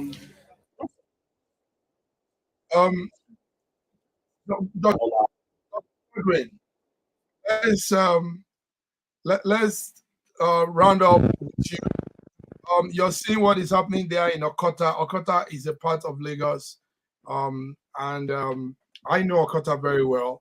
Okota has a section of the southeastern Nigerians more. Yes. So what do you think of, what will you make of this Okota story? Is it an intentional thing? Why will some people be treated like that? And we also have Aguda. Aguda is in Sulere. Aguda is another place where we have that problem. And we also have Aguda, Okota, and there was a third one too. So what do you think make up of all this? Some people not having access to vote. This is their right as citizen. When we say somebody is a citizen of a country, times like this are when we show that right, that privilege we have, the privilege of being a part of a people, a group, a nation, and they are not allowed to express that privilege. What will you say? Yeah, I would say everyone should come out and vote. It will be resolved. Even if not immediate, but it will be resolved. Come out and vote where as much as possible. It's good that there's video evidence. It's good that there's video evidence, so no one will come tomorrow and say, "Oh, it went perfectly. I don't know what that person was saying." So don't worry. There's video evidence. This will this will go a long way especially if the result is inconclusive, or if this part Okota or the southeastern or any other, it doesn't matter which region of Nigeria, if anyone feels disenfranchised, there's video evidence, and we encourage observers and people who are there to continue to send in video evidence what is going on. Let the INEC staff, of course, they will not and should not comment. Obviously, they want to keep their jobs. But you who are not INEC staff, you're the people who can provide the truth about what is going on. You who have not been silenced by salary expectation, you are the right people to submit the evidence. So I encourage you to come out even after and before voting. Try as much as possible to document evidence, especially video evidence, so that we all together with INEC can give Nigerians the best outcome, best possible outcome. On that note, thank you very much, Dr. Godwin. On this note, I would want us to take a break. Some of the configurations and gadgets are looking like they need to get some relapse, So we've been on for about 4.5 hours now, and we've given some updates, and I do appreciate you coming by. So if you can be back again in the next 2 hours, so that we can conclude today and see how it has gone with our election. So viewers around the world, thank you all for tuning in. This is SSM News Echo, Schengen Story News Echo, and me and my guys have been giving real-time updates on the situation room with the 2023 presidential and Nigerian Assembly election. And we've been also having partnering with Rise Television in Lagos. So on this, I want you to sit back, stay on. Those of you that can stay, but we're about to log back again in a few hours from now. Thank you. Go live again. Thank you. Thank you, Godwin. Godwin, thank you very much.